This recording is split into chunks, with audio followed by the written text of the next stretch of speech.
What is happening, everybody? Thank you for joining us for LTMB Live. Let the madness begin.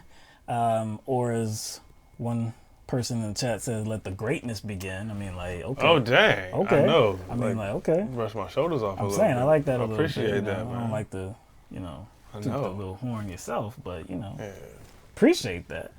Appreciate you tooting the horn for us. Yeah, man. But yeah, it's been a while, of course. Last broadcast was on Thursday, so lots has happened. Lots has happened. Yeah. Can't cover it all, like usual. Can't cover it all, but we're going to do our best to kind of tackle some of the biggest issues that people are discussing right now. We are broadcasting live on YouTube, Twitch, and Periscope Live. So hello to everybody, and thank you for joining us tonight. If you're on YouTube, please subscribe if you haven't already, and click that bell as well so that you get all the updated content from LTMB as soon as we upload it. All right. So again, it's been a long 5 days. Lots has happened. There was a rally that took place this weekend. I don't know if anybody heard about that. It was in New York City. A little small rally. Little small venue. Yeah. Unfortunately, it spelled the end of a campaign. I think at this particular rally, we haven't even really directly tied to anyone yet. No. Just kind of speaking in general. No, it's very unfortunate. And yeah, that's why we don't want to, name this particular candidate like outright, because it's really sad situation. It is. Because we have to kind of stomach the fact that this is a signal that this particular candidate's campaign is over. You know what I'm saying? I don't even want to say his name. So we're just talking vaguely about a situation because we don't, want to embrace the reality. It's like I said, it's well, what can you say? But yeah, the rally was in Queens, New York City. Just a mere I think it was about 30,000 people, 35,000 people showed up, something like that. Really small numbers, pedestrian, if you really want to be honest about it. So that's why we say it. Yeah, no, it didn't look like it didn't really look like a diverse crowd either. No, yeah, no diversity. Mostly white, and that's how this particular candidate gets down. And there was so much standing room left over. Yeah, so much standing room. We got some pictures. Yeah. We got some pictures if you would like to see. Here we go. Like I said, look at that. That's pretty small. It's pretty small. Yeah, look at it. That's nothing to horn about or anything like that. I could easily find Waldo. Yeah, in that crowd easily. I can find Waldo in that crowd easily. I mean, to claim that that's a sea of people. Sea of people. No. To claim that that's a large gathering of people that are supportive of a candidate. You're probably doing a little bit. I just don't know. Probably a little bit. Yeah. I don't know where this idea comes from that he has support. I just don't know where it comes from. Yeah, I don't know. But yes, that was Senator Bernie Sanders, his campaign rally in Queens, New York, and this was his first. This was his first rally after he had that health emergency, the heart attack that he had just a little short while ago. But past that, he did participate in the debate that took place last week. He looked very spry. He looked like he was able to handle the questioning. He has tried to convey to people that he is back on the trail, and he's going to be able to participate going forward in his campaign. And this particular rally right here was special because there was a special guest. There was a guest that was making her endorsement of Senator Bernie Sanders, and that was Alexandria Ocasio-Cortez, the freshman representative from New York. So we have some clips that we want to show you. Actually, we got some clips that we want to show you. The first clip we want to show you, though, is from Nina Turner, who is and has been a longtime surrogate of Bernie Sanders.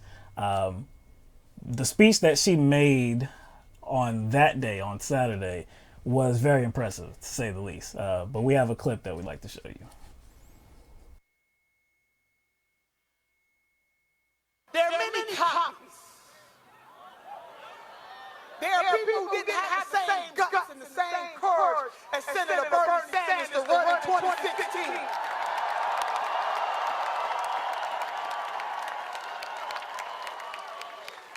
There are some people who sat on the sideline when it was hard. There was only one person who stood up to the establishment, and his name is Bernard Sanders. So yeah, we got a lot of copies. There's only one candidate in 2016 who told the multi-millionaires and billionaires in this country, keep your money, I'll raise my money with the people.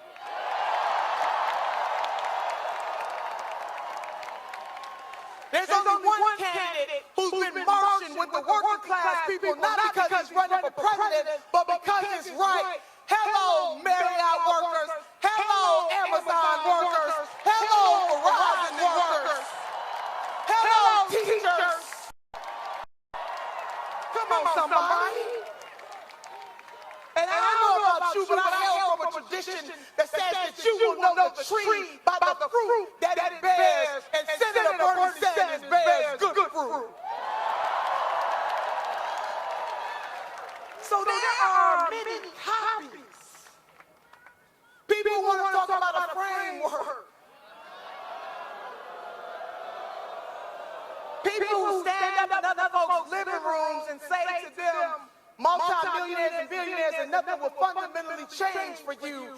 Well, Queens, I got a message. If nothing fundamentally changes for multi-millionaires and billionaires, then nothing fundamentally changes for you and you and you and you. We finally have somebody in our lifetime who will be unflinching. That is only special interests. Our sisters and brothers in Queens, his only special interests. Our sisters and brothers in Denmark, South Carolina, his only special interests. Hello, Flint, Michigan, his only special interests are the people of this great nation. So, yeah, there are many copies, but there is only one original.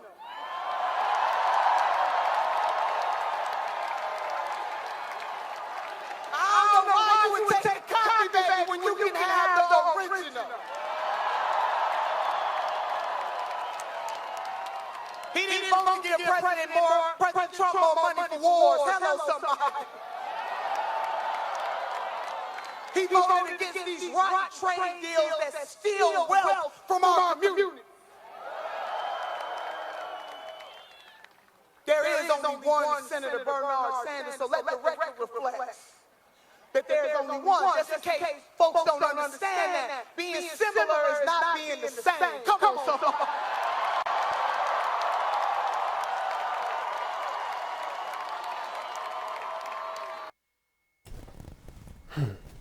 Well, That was a hell of a speech. I tell you what. That was only a short clip. That was only a short clip. Because I think if we played any more of that, then I think our equipment would have melted down. Man. It would have just completely melted. She knows how to sell her message. She lost some weight too, man. Yeah. Got the, the blonde hair, blonde dye in there. It's working for her.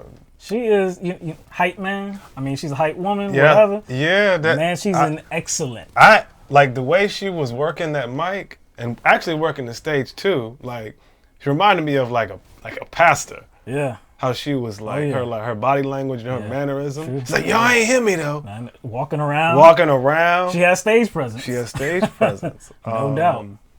She issued some what I would call like some veiled attacks, maybe. I would say like yes, some veiled messages. Oh yes, Like yes. I wouldn't say that are directed at certain other candidates, but kind of. No, they were directed at certain candidates.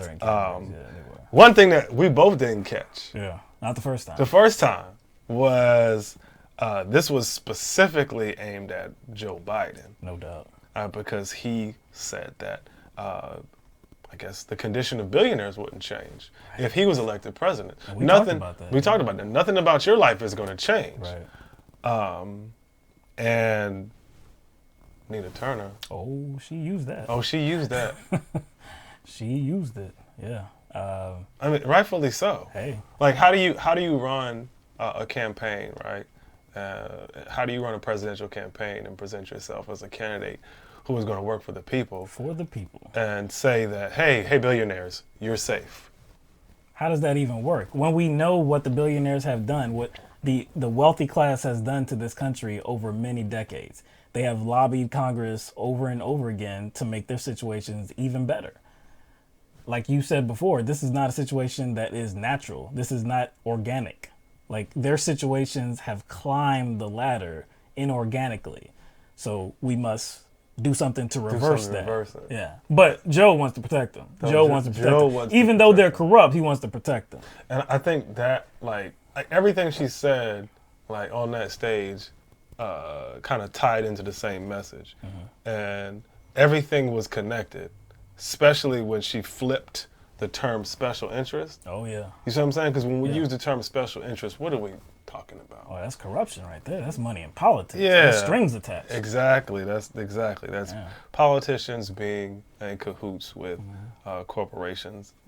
That's how we use the term special interest. But she kind of she flipped that terminology in a positive way to use it to describe how Bernie Sanders regards his constituency, and not just his constituency, the United States as a whole. Right. Because what was the phrase everybody was using? I'm willing to fight for people I don't know. Right.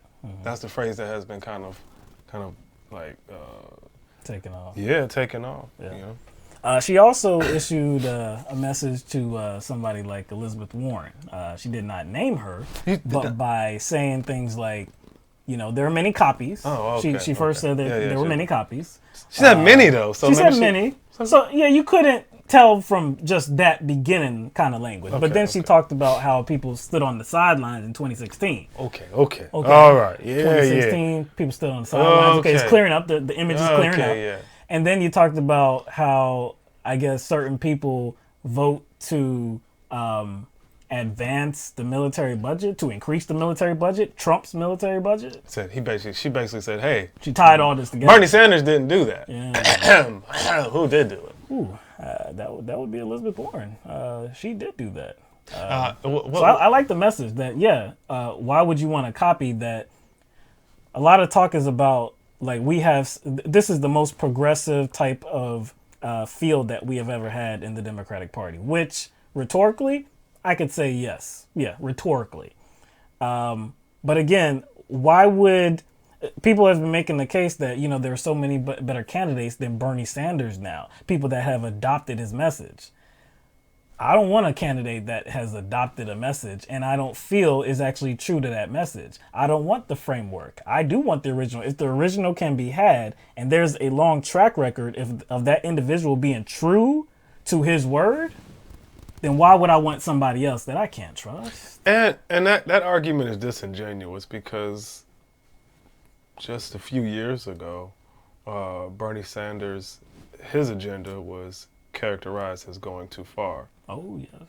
Right. And then just a few years later, now we have individuals that are co-signing that, or rhetorically co-signing it. So if 2 years ago, Bernie Sanders' platform was going too far, it would never get done. It would never see the light of day. Pie in the sky, It was pie in the sky.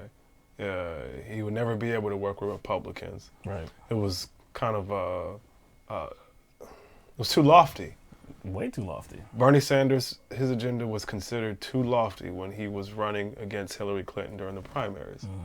But now we're supposed to believe that these same people who said that Bernie Sanders' agenda was too lofty, all of a sudden they're bought into that agenda. So now they are supporting other candidates that have either co-signed rhetorically or have bitten off some of that agenda. Right. So the agenda is good now, but the candidate is no good.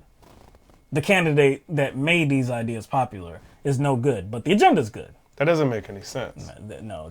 So why isn't, if Elizabeth Warren is the same, because that's what we're being told.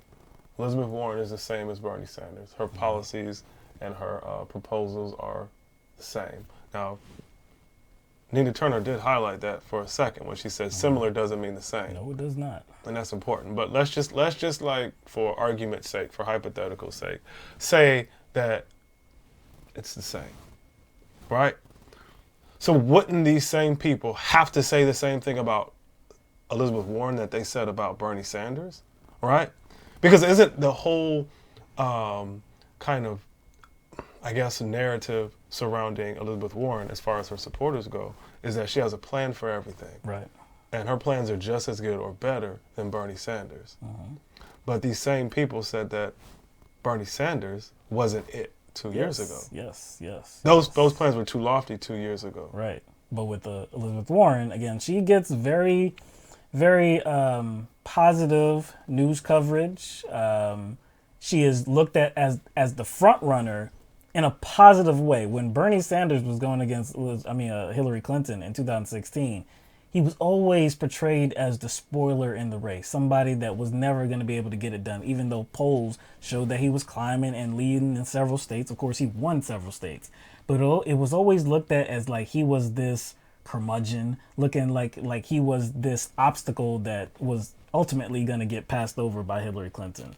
With Elizabeth Warren, who is the same, supposedly, even though they have the same, I guess, platform and ideology, the coverage is very, very different. It's just very weird. We're not saying it's the same. We're just saying for argument's sake, argument's if that's sake. the case. Yeah. Because I don't believe it's the same. we don't believe it's the same, but this is the case that is being presented to us via the media. Right. So let's get to Bernie Sanders, some words that he had. You alluded to them. This was towards the end of the speech, and this is what people have been kind of grasping onto. A message of the whole rally, and probably going further, a message for his campaign. Are you willing to fight for that person who you don't even know as much as you're willing to fight for yourself?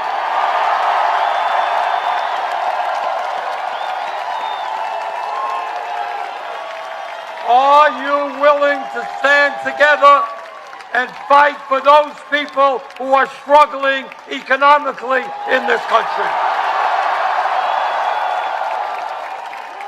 Are you willing to fight for young people drowning in student debt, even if you are not? Are you willing to fight to ensure that every American has health care as a human right, even if you have good health care? Are you willing to fight for frightened immigrant neighbors, even if you are native born? Are you willing to fight for a future for generations of people who have not yet even been born, but are entitled to live on a planet that is healthy and habitable?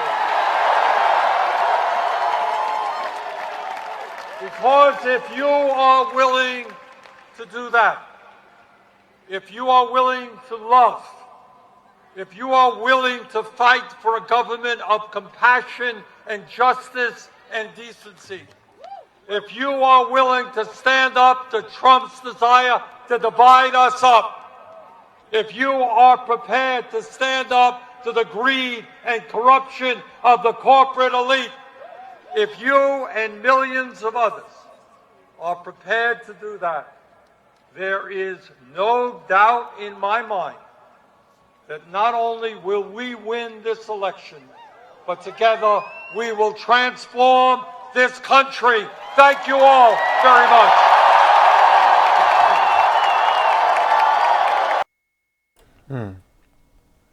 So that is that was really the prevailing message of the rally, and like I said, going forward, I think they're going to be using that type of message. It was trending on social media, on Twitter. Lots of people were commenting and just retweeting. I am willing to fight for somebody I don't know. So I think it's a good message. I believe Nina Turner was talking about that as well when she was speaking at the rally. But it's definitely intentional. It's definitely something that a point that they wanted to make. And really, it is the point to make, because what is this whole thing about? What is this whole campaign about? What is, if you're trying to make things better for people, and that is the aim of Bernie Sanders, then you're talking about people that you don't know. You're talking about advancing everybody's situations. You're talking about elevating the standard living situations across the United States of America. So you're doing that for people that you do not know.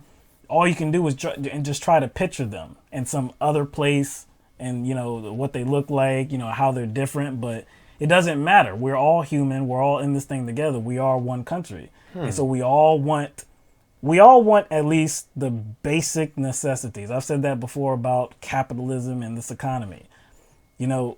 I just want a situation where people are, I'm not advocating for everybody to be, everybody's going to be a millionaire and get yachts and, they get airplanes and choppers and all this. No, everybody can't have that. I think everybody knows that about this economy. But you can at least survive with some dignity. You can at least afford to pay for the basic necessities of your family, go on vacation, just handle some things day in, day out. Just live like a human should be able to live. How does this type of message, right, this type of messaging compare to, let's say, the messaging of Donald Trump, who he would be going up against if he won the Democratic nomination? Well, rhetorically, Trump will say about the same thing. He'll say that he is for the people, but we have a track record now with him. But so in his rhetoric, it's very divisive. Yeah, unnecessarily divisive, because sometimes just being divisive is a natural part of politics. Right. But he is unnecessarily divisive. He's toxically divisive. Yes. He is constantly elevating certain groups of people over other groups, demonizing people. His type of campaign is a very partisan type of campaign, ideologically. I don't think that's just Trump. I don't think it's Trump that's just doing it, because he is representing the Republican Party that have always had that type of politics.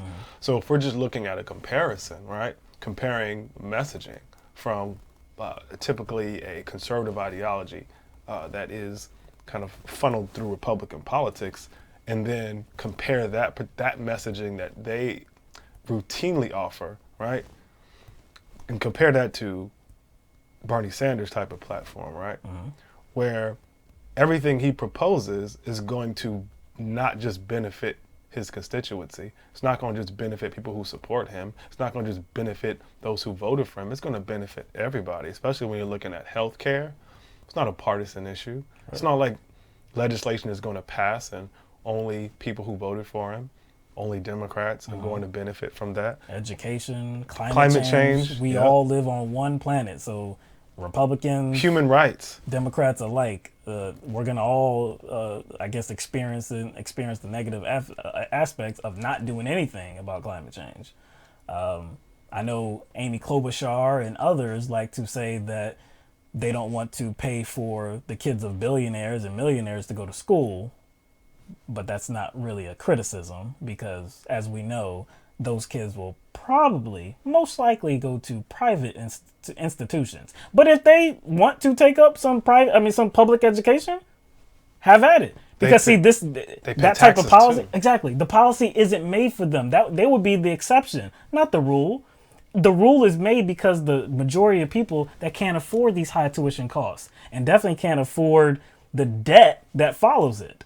So, like you said, it's for everybody, and that does, I guess, I think that goes missing. Run counter to what the Trump agenda is and what the Republican agenda is. And that just kind of, that's something that goes missing, especially when Bernie Sanders talked about, when his platform is talked about, not just, I guess, when he faces direct criticism from the establishment Democrats, but even from Republicans on the other side, conservatives that always have all these negative things to say about him. I'm just like, yo, Smug is actually working for your interests too, if you think about it. But, they don't care about that. All right, so let's hear from Alexandria Ocasio-Cortez. I believe this was before the rally actually took off, or during the rally, before she spoke, before Bernie Sanders spoke. But they took a couple of interviews, and in this first interview, this interview is from NBC, and Ocasio-Cortez is asked to explain her endorsement of Senator Bernie Sanders. Why Senator Sanders and why now? Well, I think what Senator Sanders represents and what his aspiration and what this campaign is all about is so much more than just running for president. This is truly about making an investment of our time and our energy in creating a mass movement of working class people in the United States, a revolution at the ballot box. And that is the only way that we are really going to be able to sustain and support systemic change, things like Medicare For All, tuition-free public colleges and universities, reinvestment and expansion in our access to housing and public housing in the United States. And so for me, that alongside with the fact that Senator Sanders has been fighting on these issues for decades, understands the inner workings of Congress, understands what defending these policies take, I think is a major part of my support. You redoubled your efforts and committed to this campaign as Senator Sanders was in the hospital. Mm-hmm. Did that have to do with this timing of an endorsement, helping the senator out at this time of need? For me, it wasn't even about helping the senator. It was a moment of clarity, I think, for me personally, in saying, what role do I want to play? And I want to be a part of a mass movement.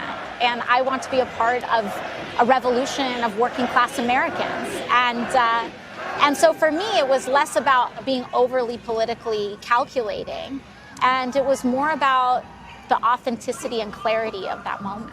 I've volunteered and I worked on Senator Sanders' campaign in 2016, and I got to see how this campaign is actually organized. And the how of Senator Sanders' campaign is around mass movement politics. And I think that is something that is just thrilling, and it's exciting, and it's empowering for everyday people. It's also important to understand that movement politics necessitates an expansion of the electorate. I know that 2 weeks before my primary election, I was polling about 35 points behind my opponent.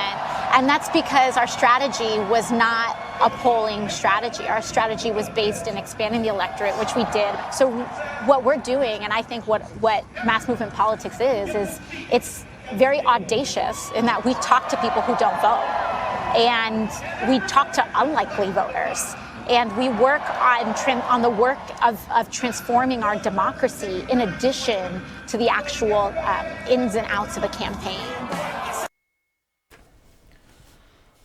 So I think that was a pretty insightful response by Ocasio-Cortez, just given her, I guess, like where she's coming from, how she got here.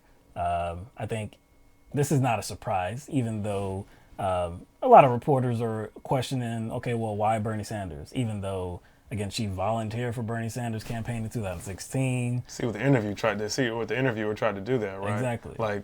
Like tried to present this endorsement as some sort of strategy. Right. Like it's not calculating. Like it's not substantive endorsement. Right. Like the best move for me or for him right now was to do it. And it's like, nah. Like he campaigned for her and she campaigned for him. So it's like, this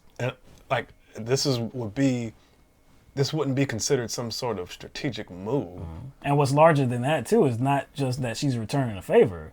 It's that they share the same ideology. Yep. You know, I mean, maybe they disagree somewhere, but we know that on the heart of the issues, they see eye to eye on these issues. So again, it's not a surprise. I know some people want to question, you know, well, why didn't you pick Warren? You know, and this interviewer, he asked the question as well about Warren, because she did say some positive things about Warren, maybe some weeks, maybe some months ago. And she had nothing negative to say about Elizabeth Warren, but she said this is not about being against anybody else. This is about being for Bernie Sanders. And I believe that Bernie Sanders is the right way to go. So I'm going to be true to myself.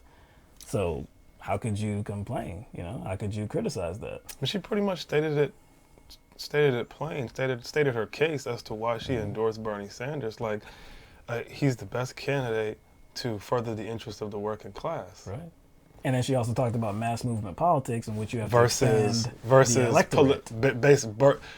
a polling strategy. Right. Essentially, that's what politics surrounds. Like polls. All the time. We have to invest all this time and money to influence the polls, and not actually get people on the ground to influence people to vote or to move. Right. These people are not polled. These people are not polled. And so she essentially adjusted their strategy, and she won. Right. But yeah, I do like the fact that she brought up the working class. But, you know, most importantly, or more importantly, she's talking about herself, because that's essentially where she comes from. And also that's where a lot of the donations are coming from. When they track the donations, when they track Bernie Sanders' donations, he gets more donations from the working class than any other Democratic candidate. So, wonder why that is. Maybe he's viewed as the most pro-working class candidate. Maybe, just maybe slightly. We're going to show another clip of an interview. This one is CBS interviewing the two of them, Bernie Sanders and Alexandria Ocasio-Cortez. And in this interview, you know the question was going to come officially. We've seen some of that on social media. But the question about, hey, this is a white guy. Why does the woman of color endorse the white guy? So you'll hear it, and then you'll hear how she responds. I'm going to be a little blunt with you, Congresswoman, and don't take offense, Senator, but as a woman of color, why back an old white guy? And is this the future of the party? Yeah, you know, I think I'm actually very excited about this partnership, because it shows what we have to do in our country, is that we have to come together across race, across gender, across generation, and across class in order to establish our basic systems as rights. Is there something you weren't hearing from the other candidates, namely the candidates of color, the female candidates in the race? First and foremost, I think that my decision is not about any other candidate not being good. I don't think that in order for us to focus on these issues, we have to put anyone else down. That said, the senator, how he's going about this is very important, is that he is going into places, he goes into deep red states, he goes into forgotten communities. When he campaigned in 2016, he was one of the first presidential candidates since Bobby Kennedy during his campaign to come to the South Bronx. And that spoke to me, because that kind of commitment is what we need in the United States. And frankly, I have confidence that at the end of this primary, we're all going to come together to defeat Donald Trump. And not just to defeat Donald Trump, but to defeat the systems of which he is a symptom. The corruption of our politics, the profound racism and classism that he takes advantage of in order to succeed. I like the way she pivoted, actually. Yeah, because I tell you what, she better than me. Yeah. She better than me. I know I probably wouldn't have been too diplomatic. Yeah, about fielding that question. Yeah, because I don't think that question was blunt. I think it was kind of a silly question. Mm-hmm. More than silly. Yeah, more than silly. It's ignorant, because again, I guess we have to believe that Alexandria Ocasio-Cortez, because her skin looks a certain type of way, that she must back a candidate whose skin looks a certain type of way, or whose gender is a certain type of way. she couldn't actually dissect these candidates based on what they have said, based on their past history, based on what they support and what they oppose. She couldn't actually do that objectively. She couldn't objectively look at these candidates. No, she has to actually not go more than skin deep. No, just look at the surface of these candidates. And if you see a woman, well, okay, well, I guess that's good enough. If you see a person of color, Cory Booker, Kamala Harris. Castro, I guess. Yeah, if you see these people of color or women, these minority candidates, then, hey, I guess that's good enough to support them over an old white guy. Like, it's ridiculous to even ask the question. Like you said, it's very silly. Bernie Sanders is actually the best candidate for these communities, for women, for people of color. So that it's coming from an older white guy. Why should I be concerned about that? Because doesn't it only, I guess, depend on the message? Shouldn't it only depend on the platform? Shouldn't it only depend on the agenda? Like it doesn't make sense, because it's like reducing Bernie Sanders to this immutable characteristic that has little to do with his platform. Right? Yeah. Now, if Bernie Sanders had a platform that specifically catered to a certain demographic, let's say white men, then the question would make sense. But I don't think AOC would be supporting him. Exactly. That's why it doesn't make any sense. That's why it doesn't make any sense. She asked is this the future of the country? Is what the future of the country? What the future of the country? The future of the country, what Alexandria Ocasio-Cortez and even Bernie Sanders, what they want the future of the country to be, is raising the standard of living of people across this country. They want progressivism to be the future of this country. You know what? Not a gender. Not a skin color. None of that. You know what they're trying to do, because not to let this interviewer off the hook, but I've actually seen some people on Twitter, especially like liberal Twitter, white liberal Twitter, make this argument. I've actually seen not just white liberal Twitter make this argument, but actually conservatives make this argument. Like, conservatives and white liberals, white neoliberals, are actually making the same argument.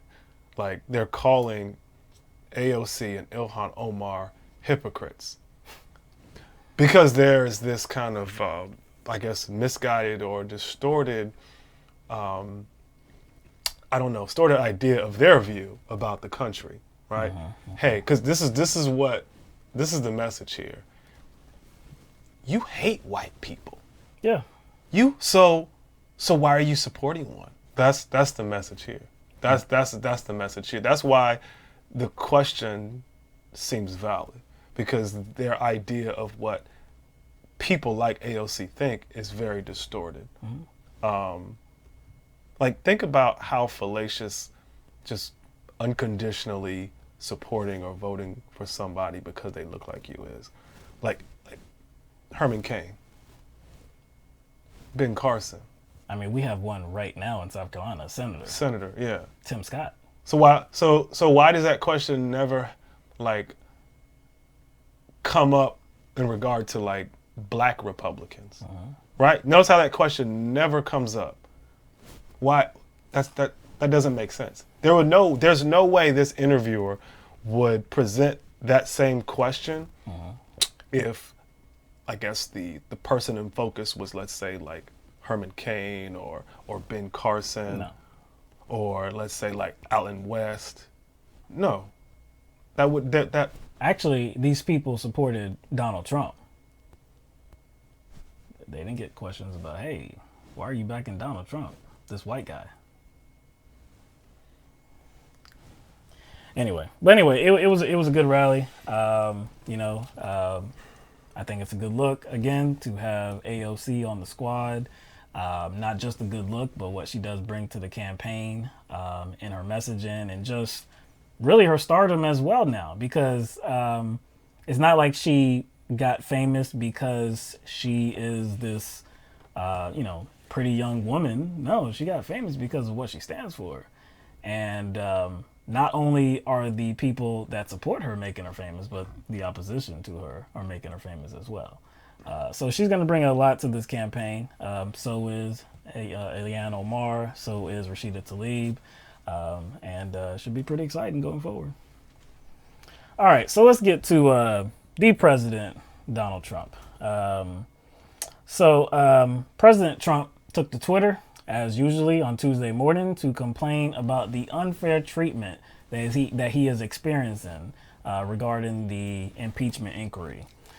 So, on Twitter, he said, "So, someday, if a Democrat becomes president and the Republicans win the House, even by a tiny margin, they can impeach the president without due process or fairness or any legal rights. All Republicans must remember what they are witnessing here, a lynching. But we will win."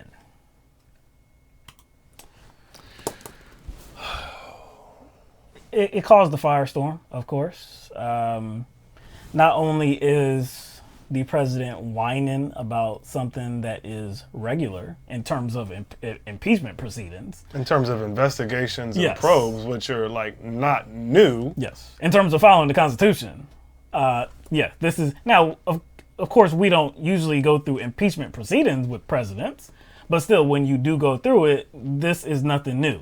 The investigative aspects of these things are very normal to what we see right now. It's just very normal. You may disagree You could. about the merits. You could. Or you may say that, hey, I don't think there's enough evidence. But to like present this as some sort of like unprecedented, Right. I don't know, like this is like this a coup. Yes. Like cool. a coup. Right. This unprecedented I guess investigatory power grab. Right. And again, this is very unfair. This is very unfair for the sitting president, Donald Trump. There's just no substance to that. But for President Donald Trump to equate this to a lynching, it makes it something different now. Like he has no way to defend himself. Right. But the comparison to a lynching, okay? So I would think that Donald Trump would know what a lynching was. I honestly would not be surprised if he attended a lynching in his lifetime. The guy was born in the 50s. Shit, I wouldn't be surprised if he attended one last week. Damn, okay. But yeah, I wouldn't be surprised. A lynching is a murder, to put it simply. It's usually done by hanging, and it's definitely associated with black people. This was, at its height, it was during the early 1900s, mid 1900s, civil rights movement, stuff like that, where black people were viewed as less than, and white people were allowed to kill these black people in mobs of white people. It would be an event. They would advertise the event. They would bring food. It would be picnic. Yes. Or they call it picnic. Yeah. Picnic. But these were that's what lynching is. That's what we know them to be. But the actual definition is an extrajudicial murder. It's a killing, extrajudicial killing by a mob. By a mob of people, usually done by hanging, but it doesn't have to be a hanging. But it definitely is an unlawful killing. So for Trump to compare this to supposed unfair treatment, even if it's warranted that he is being treated unfairly, it's not anywhere near the same. This is the same dude that took out a full-page ad in 2 newspapers begging for the Central Park 5 to be executed. Yep, he sure did. Even though it had already been proven that they were innocent. Mm-hmm. So he was essentially taking part in a lynching. Yeah. Well, he wanted to see a lynching. He wanted to see a lynching. Yeah. So I really don't have no sympathy for this dude. No. And he's acting as if there's nothing to go on as far as his behavior that I guess can be considered criminal. I guess behavior that would warrant a impeachment inquiry. Mm-hmm. He's acting like there's nothing there. He's acting like, his campaign manager is not in jail, has been indicted. Mm-hmm. He's acting like his former national security advisor wasn't indicted and pled guilty. He's acting like the deputy campaign chair was not indicted and pled guilty. He's acting as if his personal attorney is not serving time now because he was indicted and pled guilty. He's acting as if his foreign policy advisor was not indicted, pled guilty, and served time. He's acting like his other lawyer, Giuliani, is not being looked at right now because of campaign finance violations.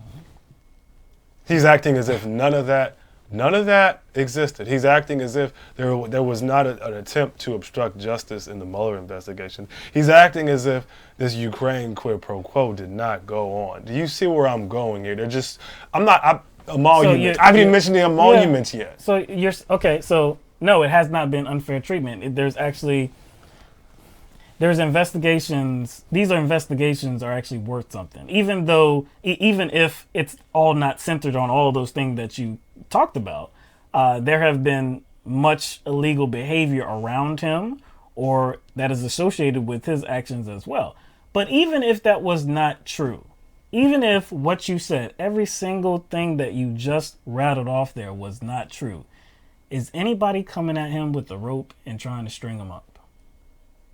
And even if it's just like it's more rhetorical, or he was like using an analogy, it's still what doesn't even follow. No, it doesn't. Even if he's just talking about the political version to that, it still doesn't follow. No.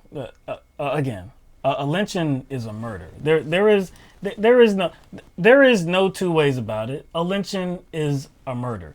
If he meant a political lynching, then maybe he would say it. I would not suggest anybody actually use the term, not in these United States of America, not with our just horrible, wicked, just dirty, disgusting, despicable past. I definitely would not advocate for using the word lynching for some other use. But Donald Trump, I guess, he found it necessary. You know who backed him up? Somebody actually backed him up, and it was your senator. It was this guy's senator over here, Senator Lindsey Graham, the Republican from South Carolina, the Senate Judiciary Committee chairman as well. We don't live in the same state. I don't. Two different sides. Damn, then I have Tim Scott. Yeah, exactly. You live in East South Carolina. Yeah. I live in West South Carolina. But anyway, so we have a clip of Senator Graham defending Donald Trump, defending Donald Trump's use of this language. What's the status of your sanctions bill this morning, comparing it to his impeachment inquiry? What is your reaction to that? I think it's pretty well accurate. This is a sham. This is a joke. I'm going to let the whole world know that if we were doing this to a Democratic president, he would be all over me right now. Not one person has asked me a question. What do you think about the fact that President Trump doesn't know who his accuser is? What do you think about the fact that the Republican minority cannot call witnesses, that everything's done behind closed doors? I can only imagine if this were a Democratic president, what you would be saying to me right now. So it shows a lot of things about our national media. When it's about Trump, who cares about the process, as long as you get him? So yeah, this is a lynching in every sense. This is un-American. I've never seen a situation in my lifetime as a lawyer where somebody's accused of a major misconduct who cannot confront the accuser, call witnesses on our behalf, and have the discussion in the light of the day so the public can judge. If this continues in the House, it's a complete sham, and I will do everything I can to make sure it doesn't live very long in the Senate. So Lindsey Graham is confused too. He doesn't know what a lynching is as well. Or if he does, he's trying to, I guess, redefine it. I guess it has a new definition now. It's not actually a murder. It's not a extrajudicial killing. No, it's not associated with, black people in the 1900s and it's just having closed door racism. It's having closed door meetings. Yeah. It's having closed door testimony. That's what a lynching is now. Closed door testimony for which Republicans are in those rooms. Republicans are in those rooms. It's associated with Donald Trump not knowing his accuser, which is standard right now because the actual trial has not even taken place. The trial takes place in his house, the Senate, which it hasn't gotten to the Senate yet. He said he doesn't want to get there. So he's complaining about something while trying to prevent that thing from happening. So he was asked if he could understand how this could be offensive to black people. And what do? He doubled down. So this is what he said to that. Yes, African Americans have been lynched. Other people have been lynched throughout history. What does lynching mean? That a mob grabs you. They don't give you a chance to defend yourself. They don't tell you what happened to you. They just destroy you. That's exactly what's happening in the United States House of Representatives right now. Really? Is that the case? Is that the case? Does Donald Trump or Lindsey Graham or any other Republican not know exactly why people are being sent subpoenas? People are being asked to testify. Does Lindsey Graham and Donald Trump not know why this is happening? Of course they know. Of course Lindsey Graham knows. In his definition, for some reason, he left out the word killing. In which, again, lynching, if there's one word that you have to associate with lynching, it's some version of kill. Kill in, killed, kill. In some tense, you would have to include the word kill. Maybe murder. Maybe you could include a synonym. But it would have to be the end of life type of word. Like if they had such a problem with having some like closed door testimonies and closed door hearings, they sure didn't have a problem with closed door hearings when Peter Strzok and Lisa Page were asked to give their testimony. They requested that meeting be closed door. Well, I remember the Lisa Page testimony behind closed doors. Behind closed doors. That's something that they requested. Right. Now I have my suspicions as to why they requested that, because they can just spin anything that they want. Now, Lindsey Graham is trying to present this case that there are like no Republicans involved in this process, and it's just unfair, and it's just the Democrats that are just carrying on this charade with not having us having nothing to do with it. They're in the room. They're in the room. They're in the room. All three committees. Yeah. This is also Lindsey Graham, but old Lindsey Graham. This is from late 2015 when Donald Trump was only campaigning to become the president of the United States. He's a race-baiting, xenophobic, religious bigot. He doesn't represent my party. So he was a racist, race-baiting. He was a bigot. Doesn't represent my party. Not a conservative. He didn't say that in that clip, but he had said that in that time frame as well, that he was not a conservative. I believe he also said something to the effect of, if Donald Trump was the nominee for the Republican Party, we pay for it or something. Yeah, we like we deserve to be destroyed. Yes. But now, sometime later, he's not a racist, and I'm gonna back him up at every turn. 100%. This is a lynching. Yeah. I don't know what Donald Trump has on Lindsey Graham, or somebody got something on Lindsey Graham. You don't make a 180 like that. No, not like that. This is not just some party loyalty stuff. No, it's not. It's deeper than that. But see, and that's where, the Republican ideology is what it is. The conservative ideology is what it is. Lindsey Graham, when he was on the campaign trail trying to attain the Republican nomination, seems like he was able to tell the truth about Donald Trump, that he was a bigot, he was xenophobic, he was a racist, didn't stand for conservatism, would be an insult if he stood for the Republican nomination. Again, he was able to tell the truth about him, but then once he got elected, it was, well, I don't mind his racism. I don't mind his xenophobia. I'm going to back him up. Why? Because his agenda is one and the same with mine. So who the hell cares about all this, controversy that he's causing, all these offensive comments, all these racist dog whistles, and who cares? And remember what he said about Bill Clinton? I do. When that kind of impeachment was taking place? He said that a crime doesn't even have to be committed. He did. He just focused on behavior that's unbecoming of a president. And the need for impeachment was to cleanse the office. Yep. He wasn't talking about process then. He didn't care about any process then. He didn't care, but he cares now. And that was about just that was about something really small, in my opinion, comparatively. Yeah. All right, so let's move on. I do want to show this video. Look, the lynching thing should be very offensive to not just black people, but everybody, because it's very offensive. It's just offensive, and it's a period there. That's it. That's what it is. He got the definition wrong on lynching purposely. But I assume people like these Trump supporters won't mind.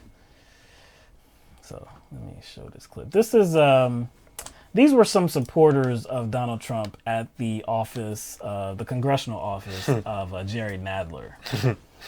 So you'll see. And you're not going to impeach our president. Amen. We want to know why Jerry Nadler will come out into his office and see the people, address us directly. Where is he? He's in a meeting right now.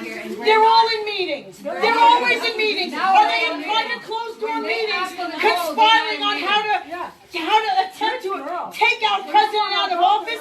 It's not going to happen. Selling out the country. We have to have millions of Americans come up here on Capitol Hill and storm these hallways and say, every single Democrat in office, you will be voted out because the American people have spoken. We're sick of this. We are sick of people trying to take our president out of office. It's not going to happen. That's right. God bless President Trump. God bless President Trump. God bless President Trump. God bless President Trump. God bless President Trump. God bless President Trump. God bless President Stop the coup. Stop the coup. Stop the coup. Stop the Hey. Those are the type of people that get encouraged by this kind of coup talk. These are the type of people that vote. It's just as kind of hyperbolic as Trump using the word lynch. Yeah. Because coup usually involves a violent overthrow of a government. Yeah, it does. Violent overthrow of a government, not one president. Right. But he stands for the government. He stands for the United States. He is the United States. So if you overthrow him, you do overthrow the government. You do overthrow the United States. That's their rationale. First of all, how you gonna vote Democrats out of office? You don't vote Democrats. I know. Vote you out of office. There's less Republicans than there are Democrats. There are more Democrats than Republicans. Come on, it's ridiculous. Probably the most disturbing piece of that is kind of them invoking God into this. Well, hey, that's disturbing. That's not surprising. All right, so let's get to some more President Trump news. This was at the White House recently, and look, we told you last week about the well, before we get to that,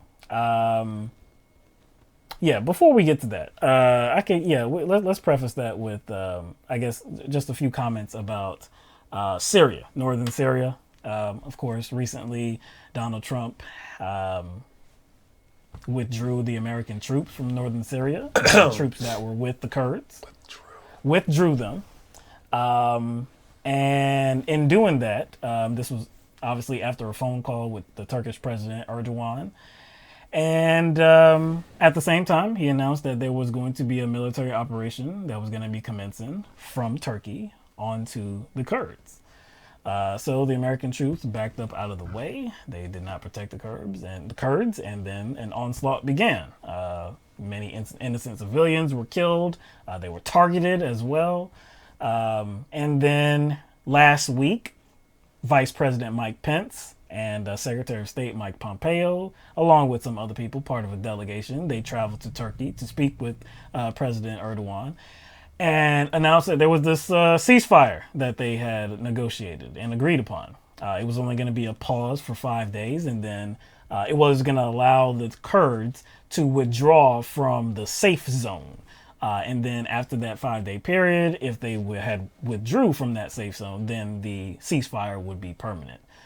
So Trump he was very celebratory of this announcement of this agreement that was struck with Turkey, saying that, hey, you needed to go the unconventional route, and there needed to be some rough love between the two. And, He used the word. He actually used the word cleansing. Too. Yeah, he did. Yeah, he did say cleansing. But yeah. But so look, the violence did not stop. Let's be honest about that. The violence did not just immediately stop. Yeah, in some areas, yes, it did eventually. And the Kurds, which before the supposed ceasefire was even implemented, they were already withdrawn because, again, they were being slaughtered by the Turkish forces. So the Kurds are, they're trying to withdraw from this area. But again, there's still some controversy over this because it was revealed today that Turkey is in talks with, or has been talking to, Russia. And they've been talking to the Russian president, Putin. And so it seems as though they have struck an agreement as well. And so what's going to be happening is that they're going to be jointly in control of the area that the Kurds are withdrawing from, this safe zone. And also, once this ceasefire, this temporary ceasefire has ended. I don't know if it was due to end today, actually. So I don't know if it has already ended. But once that was expired, then Russia and Turkey would go on joint patrols of the area to see if there were still any Kurds there. And if they were going to be removing them from the area. So this seems like a land grab, looks like to me. Looks like a land grab because the Kurds are no longer in the area where they were controlling, where they were living. And now Russia's moving in and Turkey is moving in as well. So it looks like they're trying to redraw some lines here, trying to take some land that is in Syria. That's what it looks like to me. But no, he all that's just water under the bridge because he's ending wars, right? Yeah. He said he's bringing the troops home, or is he? Well, eventually. Or is he? He said, well, because he even had to admit it. He said, yeah, they're coming home, but eventually something like that because again they're going to Saudi Arabia actually. They're going to Saudi Arabia, but eventually they're gonna come home because I campaigned on bringing the troops home. Damn it, it's just ridiculous. Yeah, they're going to Iraq too. Yeah. They're going to Saudi. There's some that were slotted to go to Saudi Arabia, and the ones that were in Syria are slated to go to Iraq. So what happened, with the whole pullout thing, ending endless wars? What happened to the cheers? Right? What happened to the, hey, give Trump credit, or else you look like a neoliberal establishment warmonger? Right. Where's that talk at now? They're not actually they're not actually coming home. Right. And if you actually read the statement released by the White House that highlighted the troop withdrawal, they didn't say withdrawal, but that highlighted this kind of troop pullback in Syria. It states within states in the release that some of the troops will be staying in parts of Syria. Right. It actually states that. Yeah. This is it's ridiculous. Yeah, genuine skepticism was met with this kind of onslaught of guilt tripping from the so-called anti-war crowd, right? Uh-huh. And then now, if you see how it's playing out, this is kind of a good example of why you don't react to something in the moment without letting things play out. So for those people who were just clamoring and trying to shame everybody for not giving Trump instant credit for withdrawing troops and ending these wars, what do you got to say now? Another interesting part of this is Mitt Romney, Senator Mitt Romney. He has some comments about this. He has been critical of President Donald Trump, and on this issue as well, he's been critical. And he stated, because again, Donald Trump has said that he didn't know that this onslaught was coming. Even though he said that something unconventional had to be done, he didn't know that this onslaught was coming. Even though he and the White House admitted before the onslaught actually commenced that there was going to be an onslaught. The letter. Yes. What did the letter say? The first part of the letter? Don't be. I can't remember his He's exact saying words. you don't want to be responsible. Yes. For the don't do it. Yeah, don't do it, Erdogan. Yes. Right. You don't want to be responsible. Yeah. That was the day that the operation. You don't want to be responsible for the onslaught or murder of thousands of innocent people, which clearly suggests that Trump knew that was going to happen. But see, again, going back to Mitt Romney's comments, he said on the Senate floor, I believe, he was saying, why didn't he tell the Kurds? Why didn't President Trump tell the Kurds? Because maybe you can understand that Turkey's an ally of the United States. Okay, they're an ally, but so are the Kurds as well. Now, the Kurds and Turkey, of course, they have beef with one another, and the Turks have been wanting to assault them for a very, very long time, even though the Kurds were not actually trying to threaten them in any way, which is why the whole, they have to secure this area. They have to get the Kurds out of the area. The Kurds were not even threatening Turkey. So, I don't buy that.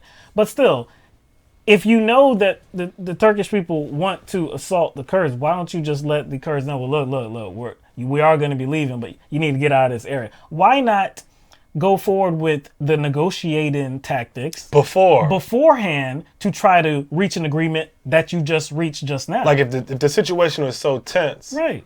Why not kind of do what he says he's good at, right? Deal making. The deal making, right? And if the Kurds were as kind of like, what did he say? They're not angels or whatever. Mm-hmm. If you had a problem with them, like you said, why not kind of initiate some sort of dialogue? Hey man, this is the deal. Right. You got to pull back. You got to pull out of this area, because if you don't, the Turks are coming. But no, the agreement that he struck with President Erdogan was, I'm gonna let you assault them. I'm gonna get out the way. I'm not gonna tell them about it. Hey, just go get them. Surprise for the Kurds. But anyway, recently at the White House, in this very, you know how Trump does, especially when he's fielding questions from reporters. Oftentimes it goes long. Oftentimes he goes on tangents that you would not even believe. He just goes all over the place. And he says very foolish things. So in this first clip that we're going to show you, he is defending himself over this whole impeachment inquiry and the phone call that was placed, the phone call that he had with the Ukrainian president, Volodymyr Zelensky. Just take a listen to it. This thing is all about a letter that was perfect. You never hear the letter anymore. It was all about whistleblowers. You never hear, what happened to the whistleblower? They're gone because they've been discredited. What happened to the informant? And where's the IG? Why did the IG read the letter, read the transcript? He could have gotten it, I guess, I assume. I would have declassified it for him if I had to do that. Why didn't he read this and then see that the whistleblower's account was totally different than the letter? Then he would have said, oh, there's no problem here. The whistleblower gave a false account. Now you have to say, well, do we have to protect somebody that gave a false account? These whistleblowers, they have them like they're angels, okay? So do we have to protect somebody that gave a totally false account of my conversation? I don't know. You tell me. Do we have to protect the informant? Now, I happen to think there probably wasn't an informant. The informant went to the whistleblower. The whistleblower had second and third hand information. You remember that. That was a big problem. But the information was wrong. So was there actually an informant? Maybe the informant was Schiff. It could be Shifty Schiff. In my opinion, it's possibly Schiff.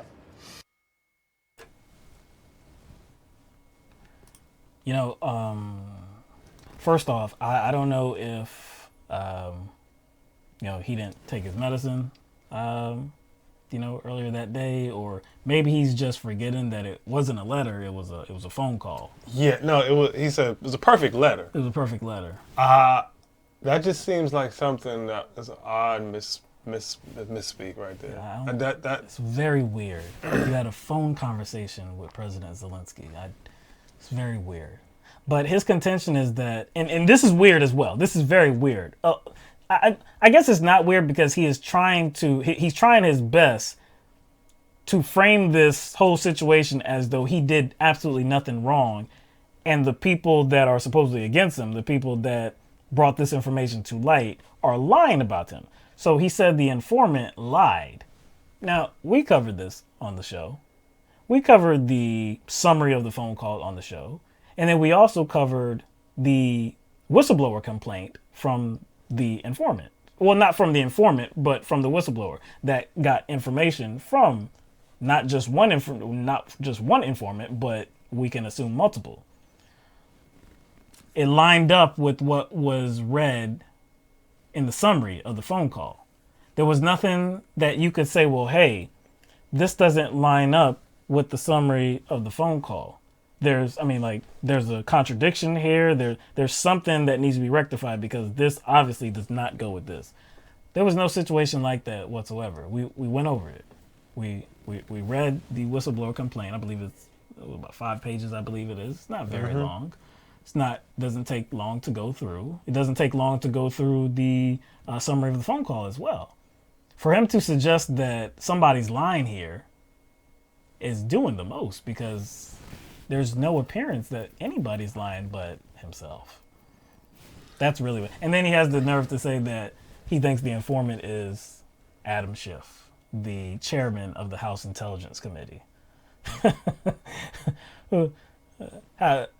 How would the informant be Adam Schiff? The whistleblower complaint, again, explained what was on the call. You released the call. Well, not verbatim, but you released the summary of the phone call. It lined up with what you said on the phone call. So how would Adam Schiff know anything about it? How could he be the informant? Was he there in that room when you were on the phone call with Zelensky? If this whole situation just involved hearsay, if it just involved the whistleblower's account, maybe Trump would have a leg to stand on. Maybe. But we don't have that. Mm-hmm. We have the letter. We actually have the letter, and we have the letter. Remember, because it's a letter. It magically turned into a letter. Yeah, we have the letter. But now, in Trump's defense, he's probably thinking about the transcript. That's probably what he was thinking about. I guess he was. He was probably thinking about the transcript. But it was just interesting for him to say that. But we have more than just the summary of the phone call, though. Yeah, we do. We have more than more that. information. We have the withholding of aid. We do have the withholding of aid. We have the text messages between Gordon Sondland, with the ambassador to the EU, and then the U.S. diplomat that's at the embassy. Right. Taylor, Volker, Kurt Volker, who so resigned. we have the text messages between the three. We also have Trump firing the ambassador to Ukraine. Was it Yovanovitch or something? And it was kind of discovered that there were third parties not involved in the U.S. government that Trump's lawyer, Rudy Giuliani, trying to influence to get her fired. Yeah. So there's all this other side stuff going on that goes way beyond just the phone call that we have now. And not just the aid, which you mentioned, but that there was not a reasonable explanation for withholding the aid. The State Department and the Pentagon were confused about why the aid was withheld. So we have all of this stuff going on, like you said, in the background, but somebody's lying is not Trump. Everybody else is lying. Okay. There's all these other pieces that are falling into place. Right. But everybody else is lying. Like, you would then have to say, like, Sondland is lying. Yeah. You would then have to say Volker is lying. You would then have to say Taylor is lying. Yovanovitch is lying. Yeah. The IG is lying. The IG is lying. Yeah. You have to say all these people that don't have a connection to the Democratic Party or Adam Schiff are lying. He's doing what he classically does. He puts the focus on somebody else, as if they're responsible for orchestrating all this. Even though there are other players that have no connection to him, that have a direct connection to Trump, who are essentially flipping He creates a conspiracy. And who else? That's what he does. And who recently just resigned from their position, like a few days ago? What, you mean the energy secretary? Yeah. Yeah. Would that be what's that guy's name? Oops. Mr. Oops. Yeah. Yeah. So all of this is false. All of that is false. So Rick Perry didn't resign. It's fake news. So last week we also talked about we talked about next year's G7 summit. And it was announced by the acting White House Chief of Staff, Mick Mulvaney, that it was going to be held at Trump National in Doral, Florida, which seems to be a really huge conflict of interest because it's at a Trump property in which Trump would then have to be paid. Now, they tried to assure everybody, Mick Mulvaney, Trump, tried to assure everybody that, hey, there's nothing foul here, nothing stinks here, because what we're going to do it at cost. There's nothing going on here. We're going to do it at cost. You see? It's going to save the United States money. Okay. So that simmered for a few days. And then it fell apart. So on Twitter, Donald Trump announced that there was going to have to be another plan. He said Doral in Miami would have been the best place to hold the G7 and free. Now it's free. But too much heat from the do-nothing radical left Democrats and their partner, the fake news media. I'm surprised that they allowed me to give up my $400,000 plus presidential salary. We'll find someplace else. So it's free now. It's not at cost. It's going to be free. And it was only the Democrats that put pressure on him. So the Republicans didn't say that this was a bad look? Although there were multiple? Not only Republicans. If you watch Fox News. Wow. There were, I'm telling you, there was a conglomerate of hosts. I know. Because there were a conglomerate of hosts saying, hey, this is not a good look, man. It obviously stinks. But it's the Democrats. Okay. Again, Trump was at the White House and he talked about this and he defended the decision to hold it at Doral, even though it's not going to take place now. But then, he kind of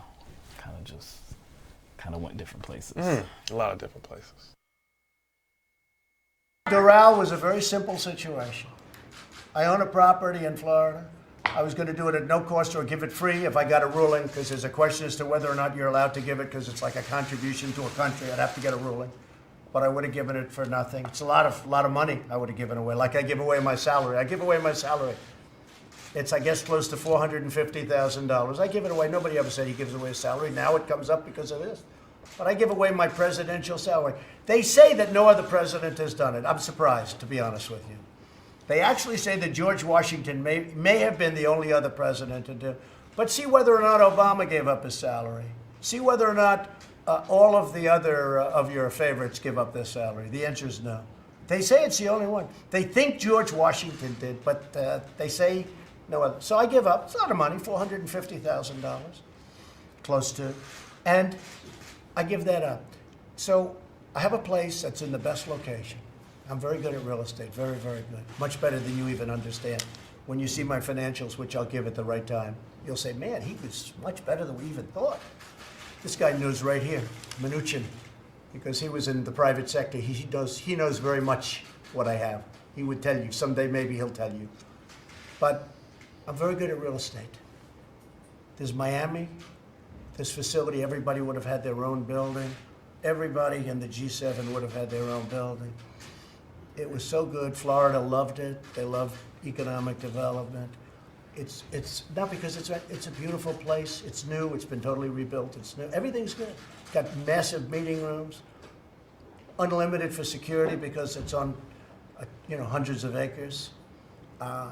Best location, right next to the airport, Miami International, one of the biggest airports in the world. Some people say it's the biggest, but one of the biggest airports in the world. It's only minutes away. It would have been great, but the Democrats went crazy. Even though I would have done it free, saved the country a lot of money. Then they say, oh, but you'll get promotion. Who cares? You don't think I get enough promotion? I get more promotion. than any human being that's ever lived. I think I would have that. I think I can say that fairly safely. I think I get more promotion than any human being that's ever lived. So, to hear him talk, man. He's still promoting it, though. He is. He's still promoting. He's still defending the idea. And he doesn't get it. And I don't care. I don't care if he gives up his salary. Him and his family are making billions. Yeah. Based on them using his executive privilege. Right. So, like, even if he gives, and not just in this country. Not just in this country. Right. So I don't really care even if he is giving up his $400,000 salary. Now I'm still puzzled as to how any large summit like this can be done for free. That money is coming from somewhere. Somebody's gonna have to pay for it. I think he's trying to say that, well, I would do it for free. Like, I would take the loss. That's bull crap.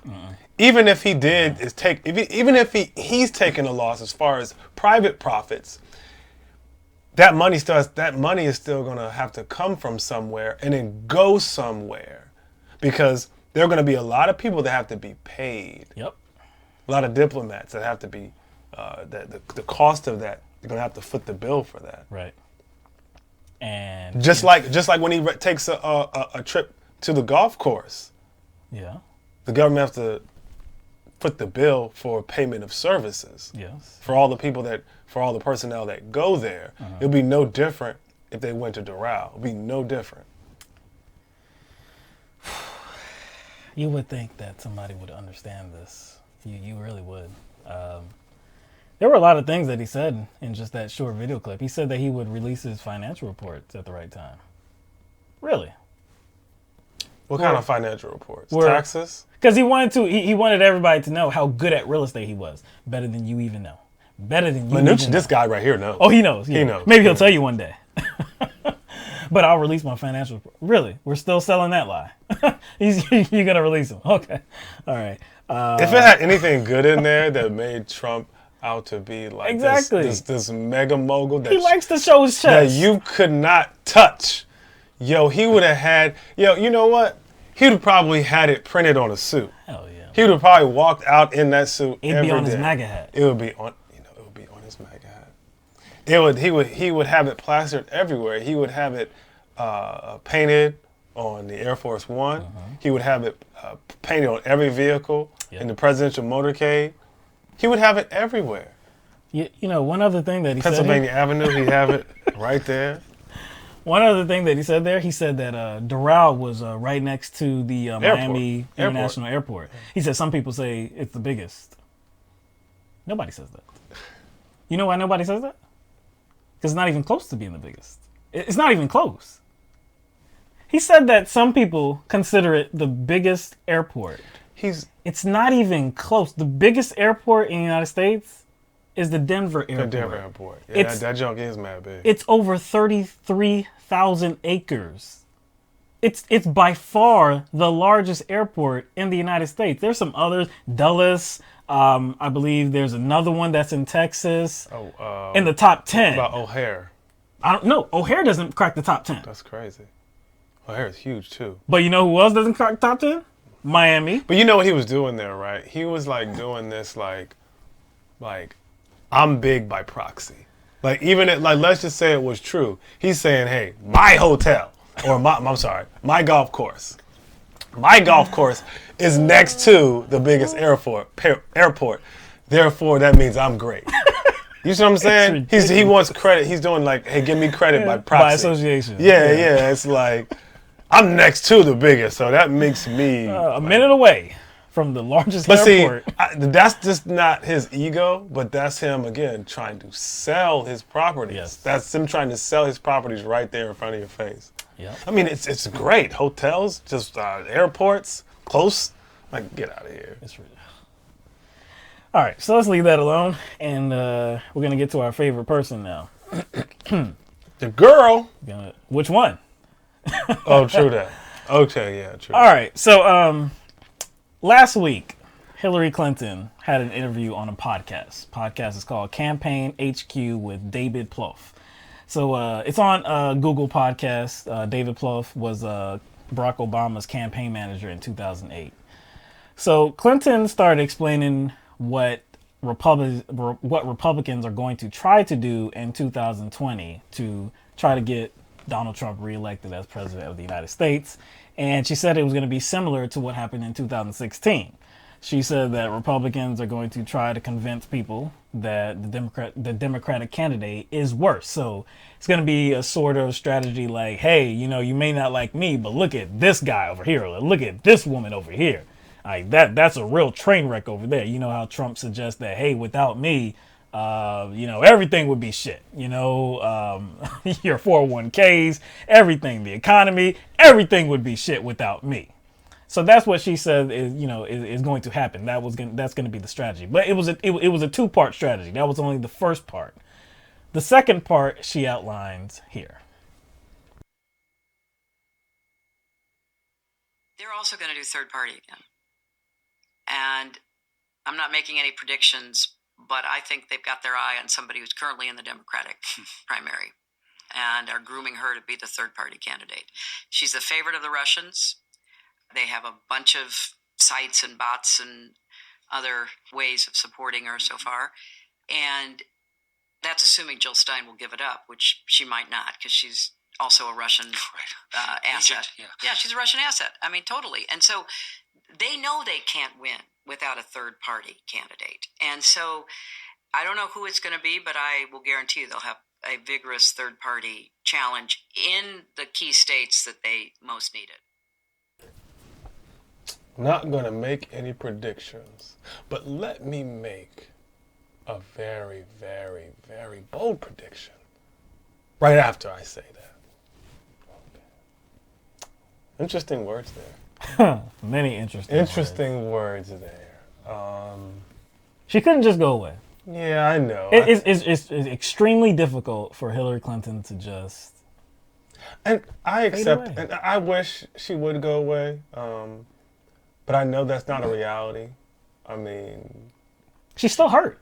Yeah, she's still hurt. But even if she's not hurt, like, it makes sense that she would include herself in political discourse from time to time, because she's still like a legendary figure in American politics.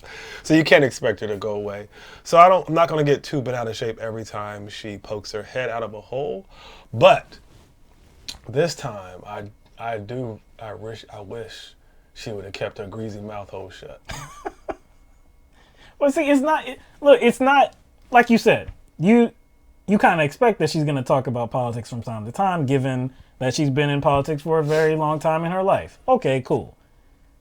The problem is why you wanted her to keep her greasy mouth shut is that she's injecting her own personal feelings into it, which she has no evidence of what she's rattling off either. So it's like you can feel that she's putting her emotions into it. With the book that she wrote, what was it called? What Happened? What Happened? And she blamed Bernie for the whole entire thing. Bernie. You know, Bernie didn't show up for me, and Bernie hurt me during the campaign, and it was all Bernie's fault. He didn't work hard enough to get me elected. Even though he did, he went to like 41 different campaign sites. Yes. But campaign events. Yeah, but this is the same thing. Hey, it was because of the Russians. That's why I'm not in office right now. And what they're doing for 2020 is the same thing that they did in 2016. And they're trying to groom a particular female Democratic presidential candidate. I wonder who she could be talking about. Now, before we get to that, like in general,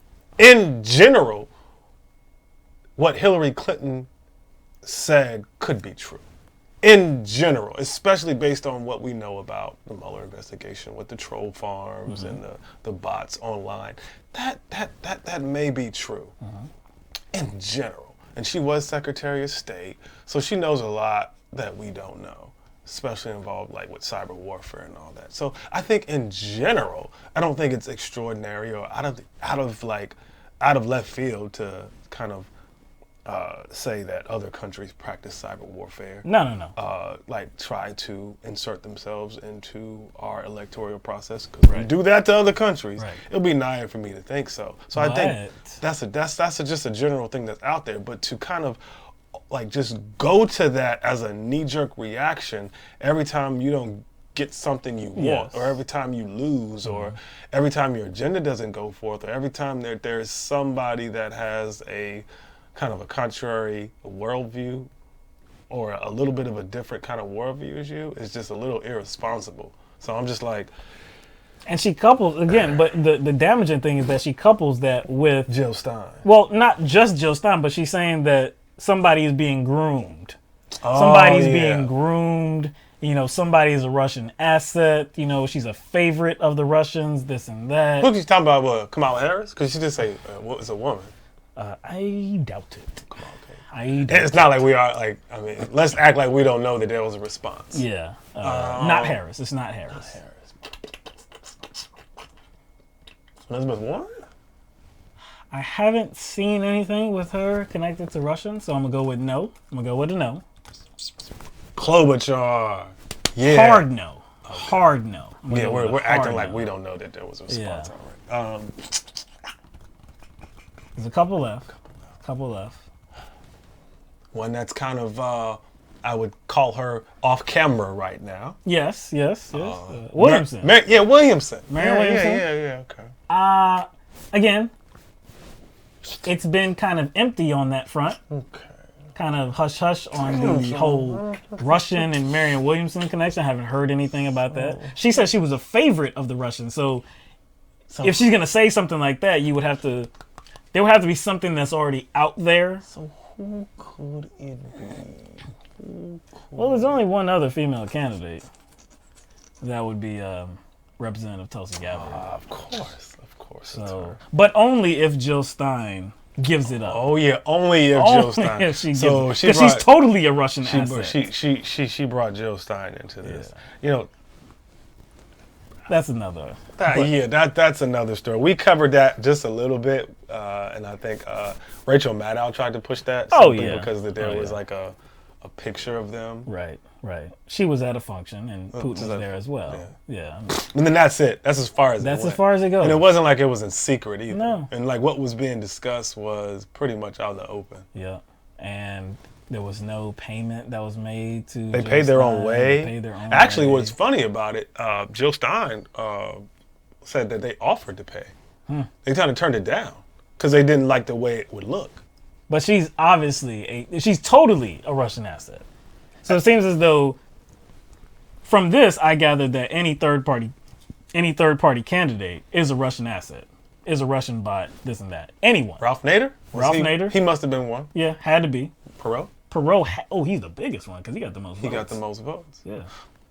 But would that third party just apply to, like, I guess, third parties that she perceives takes away votes from Democrats?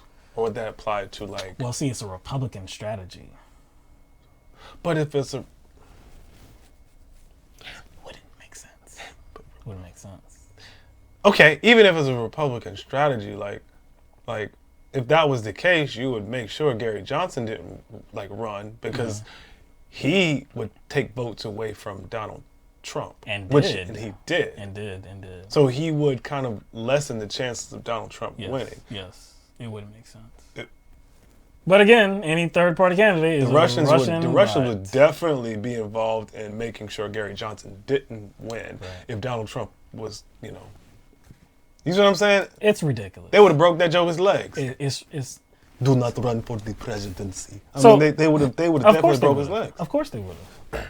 So let's get to the response, okay? Because everybody knew that she was speaking about Congresswoman Gabbard.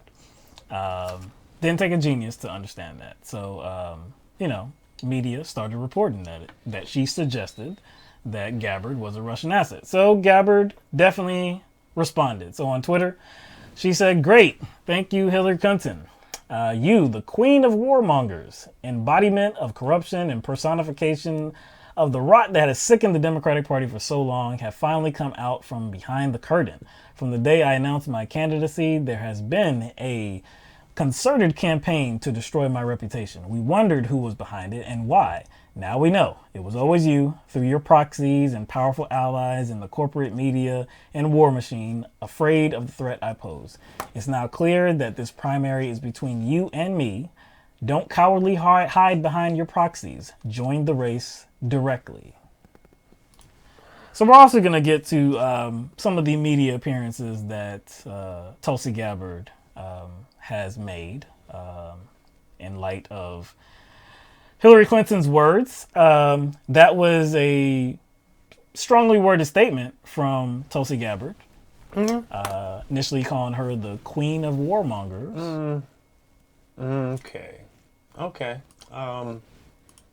Look, one thing I don't like, right, is when one person overreaches, right, saying some dumb shit. In that case, it was Hillary Clinton. Yeah. And then there's going to be a response, right? Especially because she kind of passively called someone else out. That someone else was Tulsi. I don't like overreach as a response either. You know what I'm saying? Like, a response was warranted, and what Hillary Clinton said was a massive overreach. But I don't like Tulsi Gabbard using this like the same kind of overreach as her response. Yeah. If we can get into what we think this is about next to. So, so like I said, that was the tweet. Like I said, strongly worded. Queen of warmongers called her out and said that, hey, don't hide behind your proxies, join the race directly, this and that. Again, it was strong. Again, for the third time, I'm saying it was strongly worded. To suggest that you are this massive threat to what's going on right now is, it's taking some liberties. Yeah, again, we can at the same time, characterize Hillary Clinton's comments as dumb and silly, unfounded, but look at Tulsi Gabbard's response as very silly as well. Yeah. Like, I would say I don't want to say it's naive or disingenuous, because I don't think Tulsi is dumb. I think she knows what she's doing here. I know that, the corporate media, MSNBC, CNN, and of the like, they're in the tank for certain candidates, right? But for the most part, Hillary Clinton has not been a part of the day-to-day discourse in politics, really. No, she hasn't. No. I would say that, yes, there are certain candidates that the corporate media does back, and there are certain candidates that the corporate media does bash. I think that's a reality. But I think for Tulsi to go as far as saying is Hillary Clinton is like the Wizard of Oz or something. Like, she herself is pulling the strings because she's scared of Tulsi. I think that's a little bit too boastful, and that's not really indicative of how much influence Tulsi actually has right now, how much political capital Tulsi Gabbard actually has. I don't understand why she would all of a sudden make this primary about her and Hillary Clinton. Number one, Hillary Clinton does not have an official government position. Yeah. Hillary Clinton is not running. She honestly doesn't have a lot of political capital to work with right now. So it just seems as if like Tulsi Gabbard is like doing this whole I'm challenging power kind of act as a way to bolster her unsatisfactory campaign. Because why make this about Hillary Clinton when she's not running? It's because you haven't been able to make it about anybody else that's actually running and then be able to galvanize people to support you. Because that's what's going on right now. Because where can we point to in Tulsi Gabbard's campaign where she was kind of hitting everybody, just knocking everybody down to bring attention to herself and I guess raise her poll numbers and raise the amount of support she has. She hasn't been able to do it with this set of candidates. So guess what? Why not use the words of Hillary Clinton to her advantage? Or why not use the words of Hillary Clinton to her advantage to, let's say, like, create some sort of like a battle between good and evil? Hillary Clinton is the villain, and I can capitalize on that. Since I haven't been able to make anything of the candidates, and right now, I'm going to create another candidate on the side. She's the perfect villain. Well, so I'm going to make it came to her. It came to her. It came to her. So I was like, yeah. I'm gonna just go ahead and use this and make Hillary Clinton into the perfect villain, because I haven't been able to make these other people into enough of villains to benefit my campaign. So why not just like go to the well and just use the most disdained candidate to try to bring attention to myself? And what we're doing here is not diminishing who Hillary Clinton is and has been. She's been a war hawk. We have admitted that many times over. But she is a war hawk that is similar to many people that have been involved in the military-industrial complex over the many years that the U.S. has been destabilizing regions across the globe. So I wouldn't say that she's special. To call her the queen is, I think it's doing a little bit too much. It's giving her, it's giving her a little bit too much credit. To say that she's a war hawk is absolutely correct. To say she is the queen of all these other war hawks, I wouldn't go that far. What are you suggesting when someone says queen? It's like everything goes through that person. No. It's like I'm like, Hillary Clinton didn't have a special position that allowed her to do more or less than any other government official, any official that had any other person that had a cabinet position within administration. I mean, she was a senator, she was Secretary of State, she was First Lady, but like her position as Secretary of State, did that allow her to do more or less than anyone else that had that position?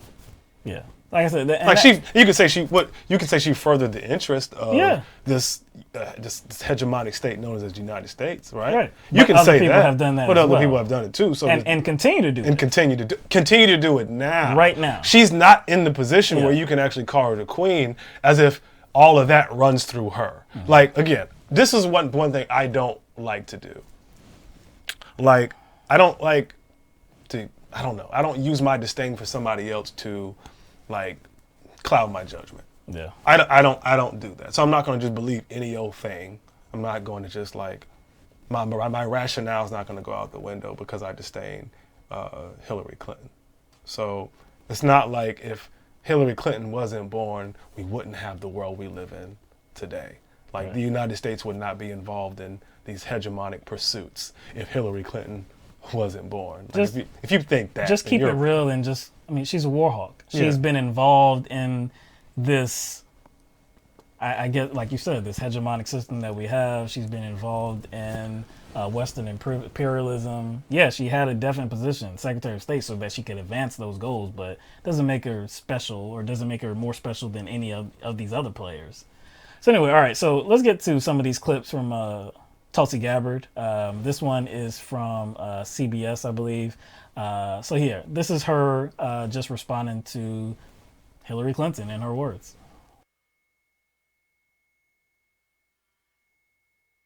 What did you make of Secretary Clinton's comments this week?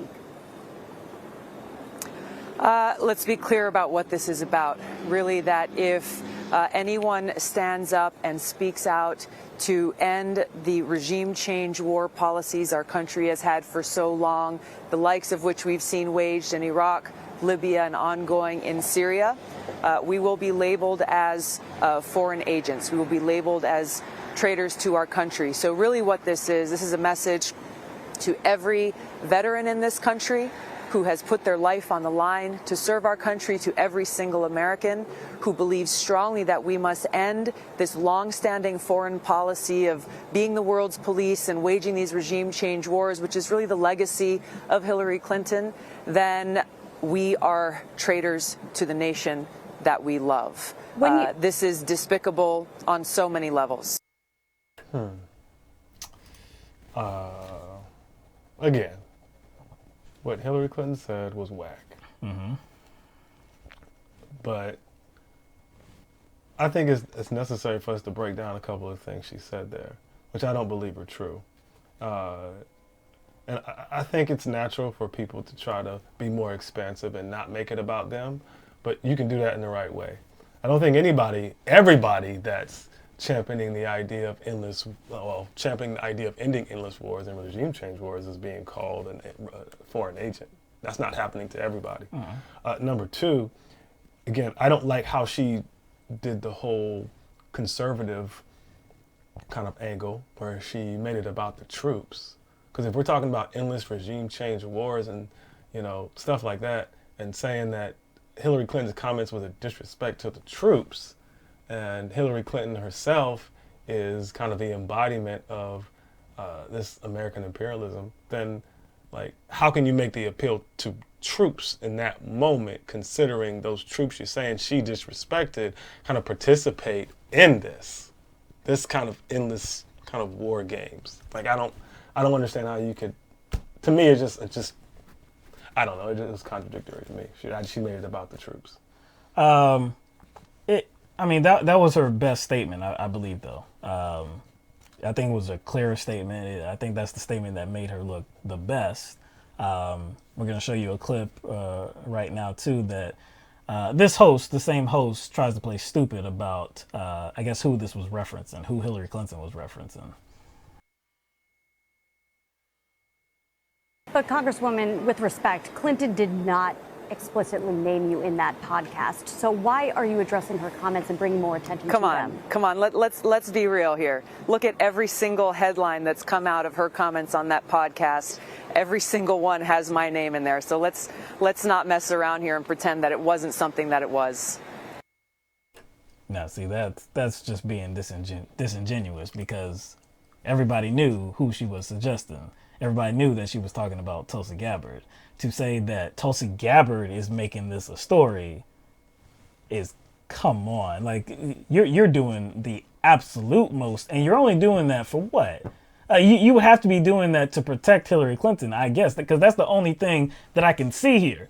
Because Tulsi Gabbard is not making this a story. I mean, look, you can say that she's definitely trying to campaign off this issue, which I think that she is, but she didn't bring this to light. She didn't force Hillary Clinton to say that she was a Russian asset and that she was being groomed to run third party. And no, that was Hillary Clinton's comment. You can tell the host, you know, she knew she was full of shit. You can tell by the way she was kind of smirking. You making this a story? You making, like, she was kind of like smirking and had like a little attitude. Like, come on. Yeah. I'm like, you know why you brought Tulsi on there? Like, stop. Exactly. Like, she brought this up, so you had to bring her onto the show because she brought this up. All right, so Tulsi Gabbard also had an interview on Fox News with Tucker Carlson. So we're going to show you this clip and how she, I guess, responds to Hillary Clinton's words, and we'll go from there. The reason why she's doing this is because ultimately she knows that she can't control me. That I stand against everything that she represents. And that if I'm elected president, if I'm the Democratic nominee and elected president, that she won't be able to control me, she won't be able to manipulate me, she won't be able to continue to work from behind the curtain, to continue these regime change wars that have been so costly. Sorry. That's whack as fuck.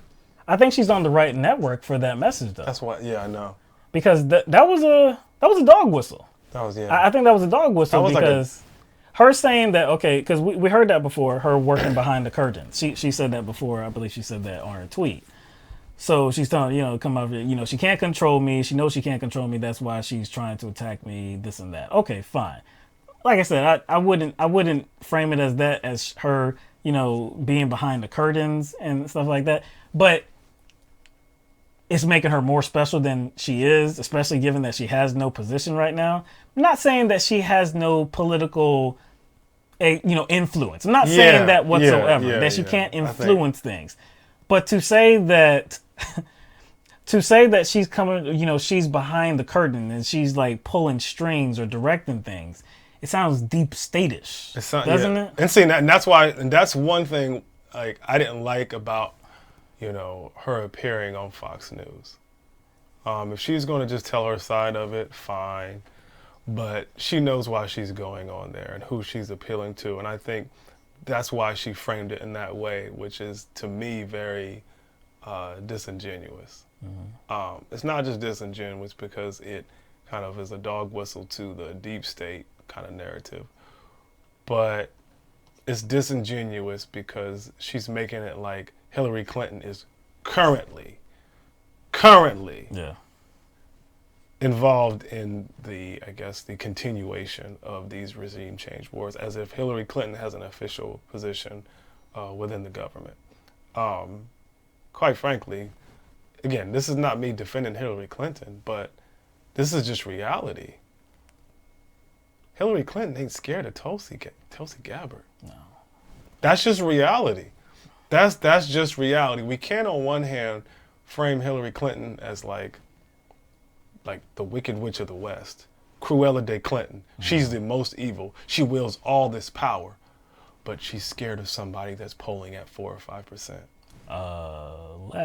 Less than that. Like, we just have to be honest. Is Hillary Clinton really worried about Tulsi Gabbard winning the Democratic nomination right now? That is an honest question. Can you answer that question? Yes? I don't think so. So she's making it like Hillary Clinton is doing her best behind the scenes to keep me from getting nominated. Because if I get nominated, then she would have to worry about me ending all these wars. Because see, she's working behind the scenes. I'm like, nothing has happened as of yet throughout this campaign season to which whatever you suspect Hillary Clinton to be, if she's the queen of warmongers, if she is behind the curtain and pulling the strings, nothing has happened to be scared of Tulsi Gabbard at this point. Nothing has happened.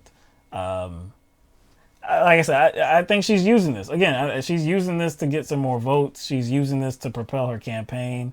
I think that's plain for anybody to see. And if you were questioning that, this next clip should clear that up.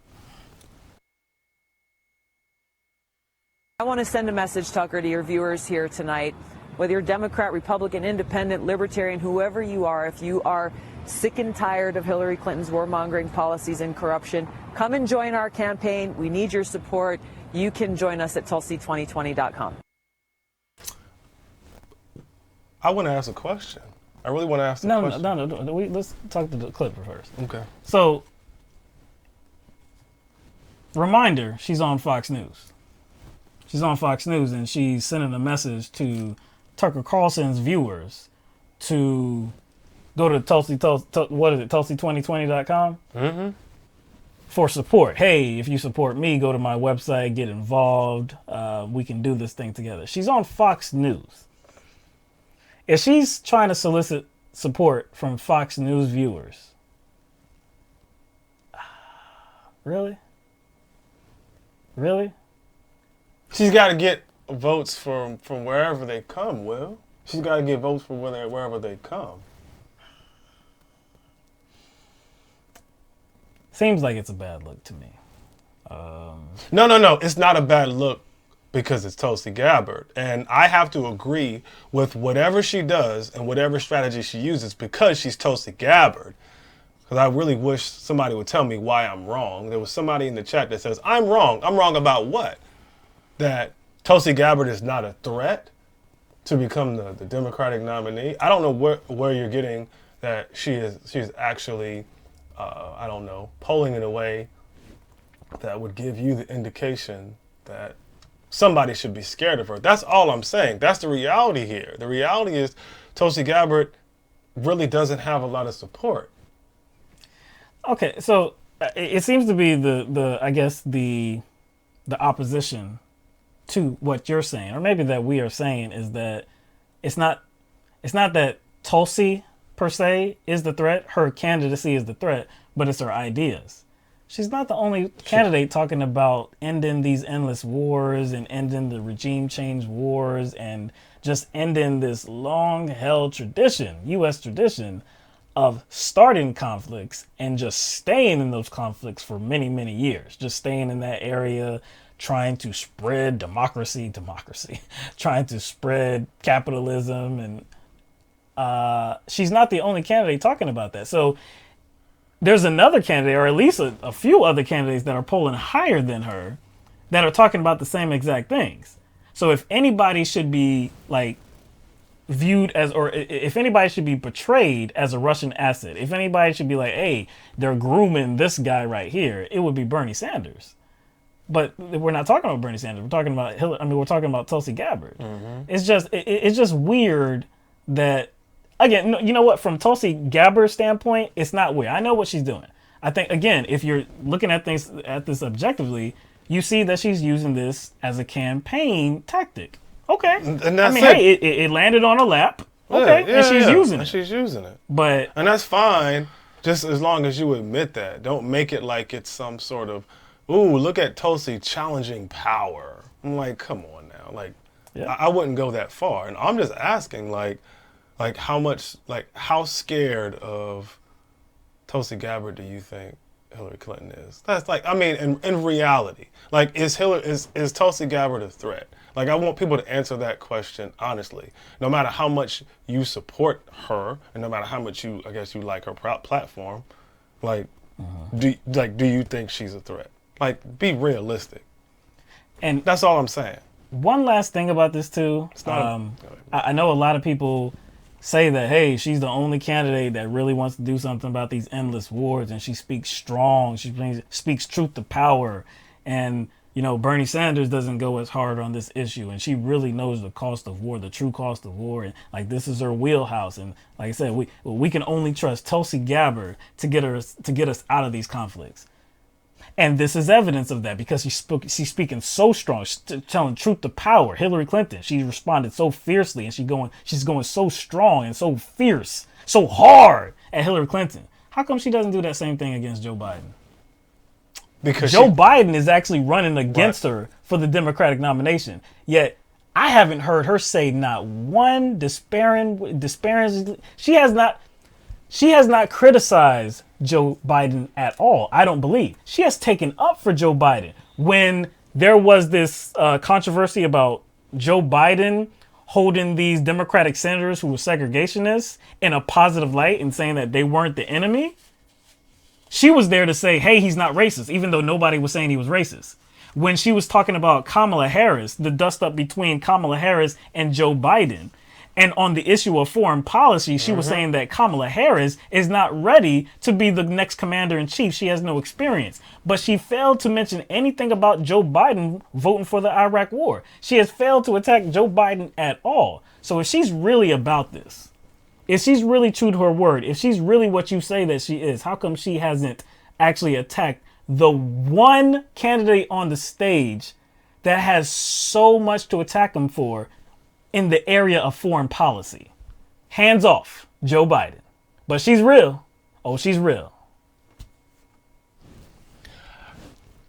That's pretty interesting. We brought that up before. And she's had the opportunity to do that, and she hasn't. And Joe Biden is viewed as a front runner. So you would think that she would attempt to knock off who is viewed as the Democratic front runner, who's being pushed by the DNC the most. Yeah. You would think that. You would think. But she's elected to forego criticism. Maybe because Joe Biden hasn't attacked her directly.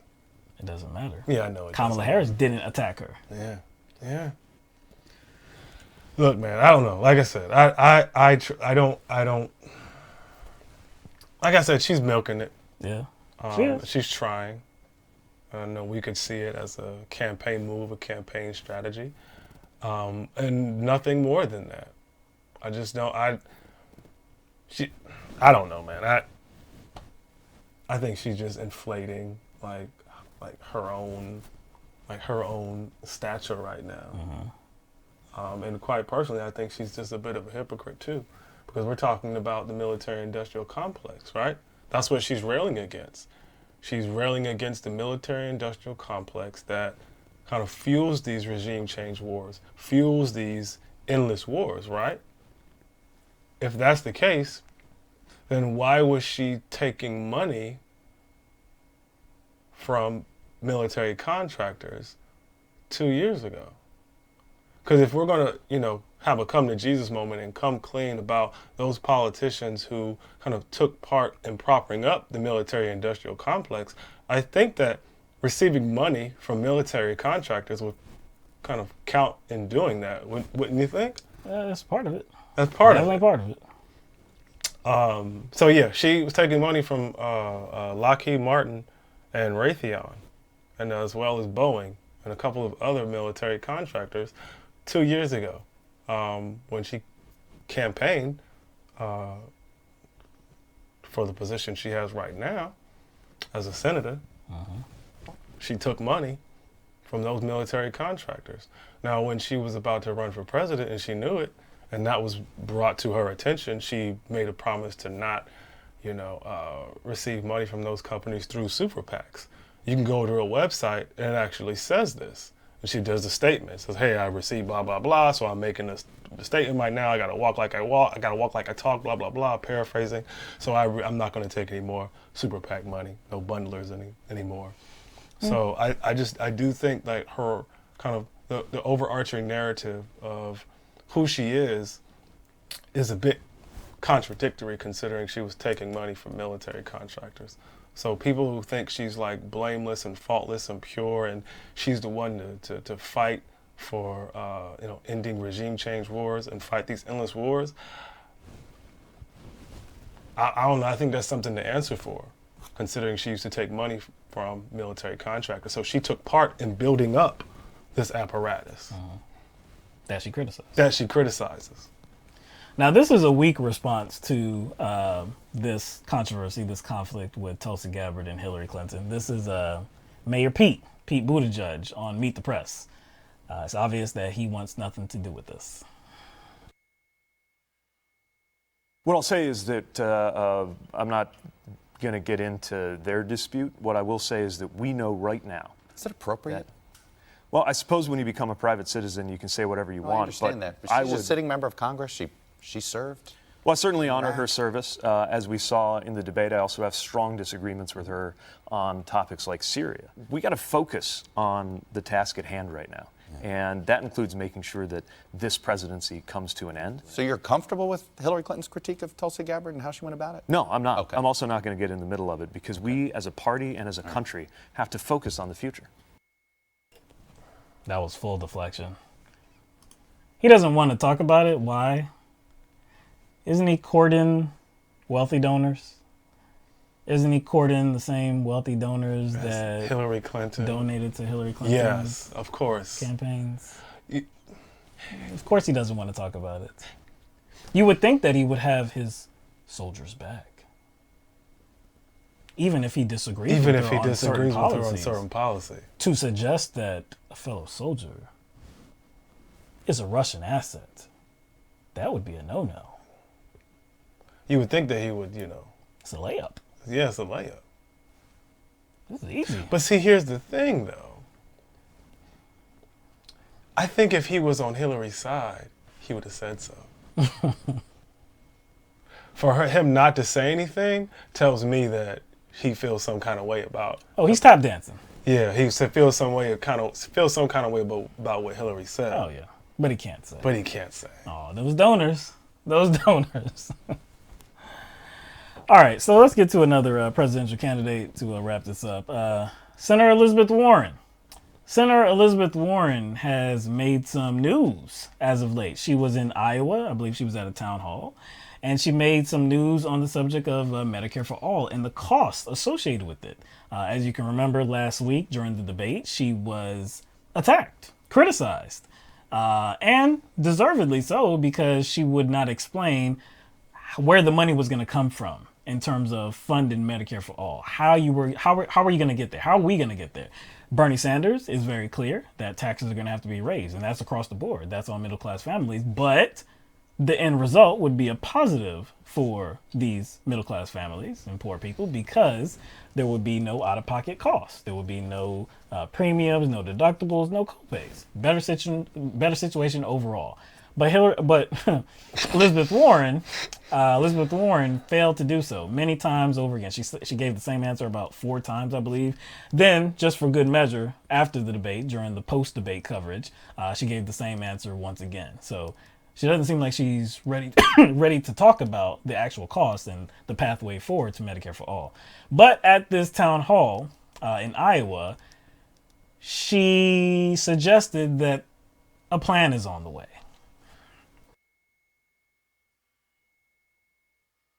Over the next few weeks to put out a plan that talks about specifically the cost of Medicare for All and specifically how we pay for it.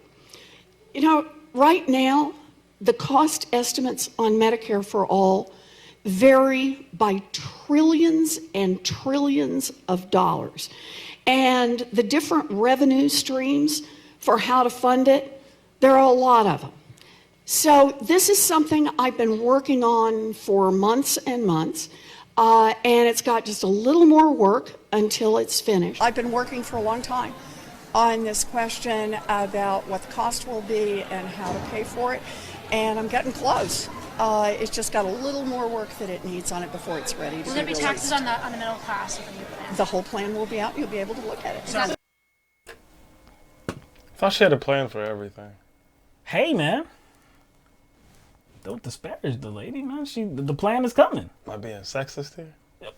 Why are you hitting her when she told you that the plan is coming, man?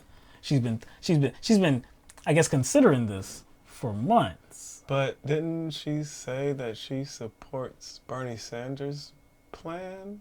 Didn't she say that though? Am I mistaken? Didn't she say? I think she did. Just for. Let's hear from her. Okay. I don't know if she did or not. So let's hear from her because I think she has said something like that multiple times. So here's one of those occasions.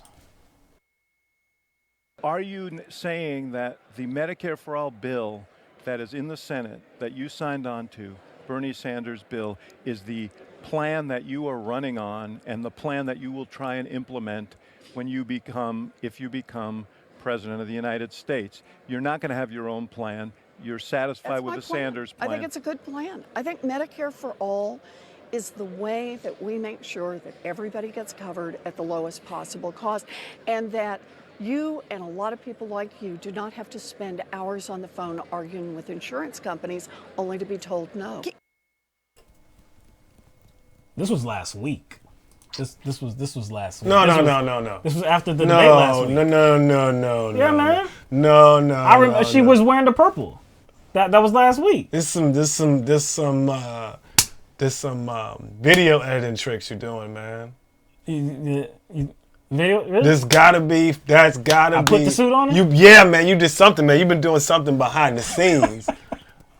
You've been developing your skills. Yeah. Putting them to good use. Putting to good use. That had to be from like nefarious purposes. Yeah. Couple years ago. Yeah, a couple years. Couple days. Years. Couple days. Years. Like a week. Years. like a week. This is Tuesday night, so yeah, about a week. Yeah, it was Tuesday night she said this.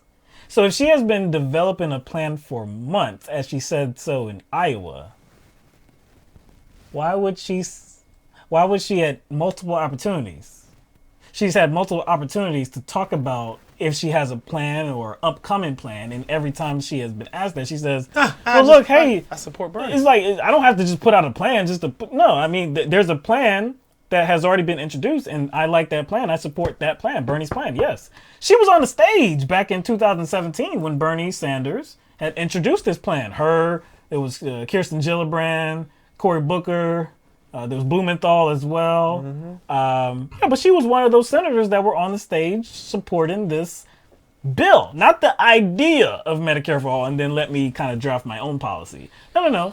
She supported Bernie's bill. And as recently as Tuesday last week, she said, I don't need my own bill.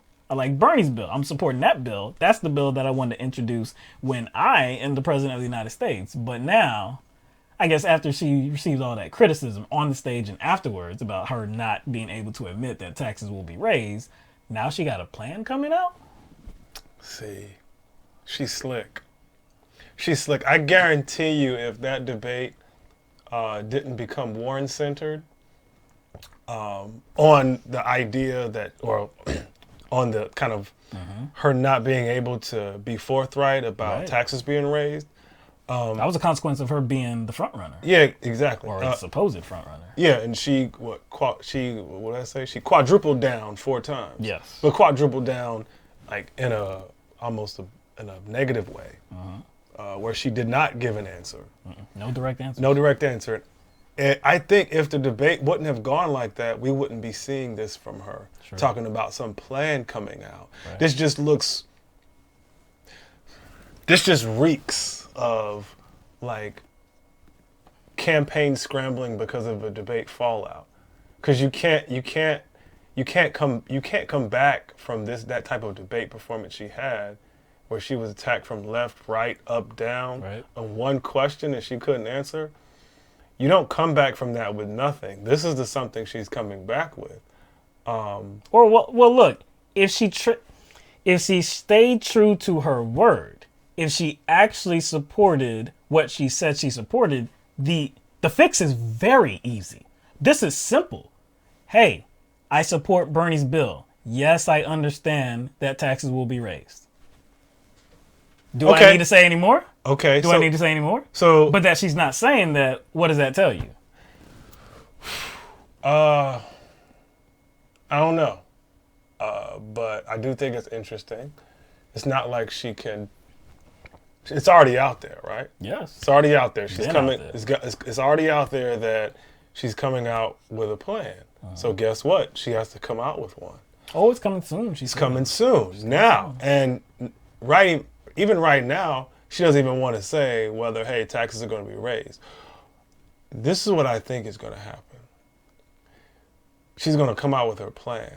And they're going to be like, hey, I had some, some accountants, some financial experts, some healthcare experts all come together and crunch the numbers. And yeah, man, it looks like that we wanted to do something without raising the taxes. We wanted to do something without raising the taxes, and we can't do it. So we kind of had to scale our plan back. Yeah. So it's a little bit of it's a kind of mini version of Medicare for All. Very mini. It's probably going to be like Medicare for Choice or something like that. Medicare for America. Medicare for something. It's going to be Medicare for all who want it. All who want it. Like, so it's just weird that in one instance, a week ago, she would say that she supports Bernie's plan, and now that she's kind of exposed for not wanting to elaborate on the realities of that plan, is now coming out with her own plan. So that means she thinks Bernie's plan is not good enough. Now, what's not good enough about Bernie's plan? The only thing that she's hung up on. The only area where she's getting criticized. You know where I'm going. Is anybody really surprised?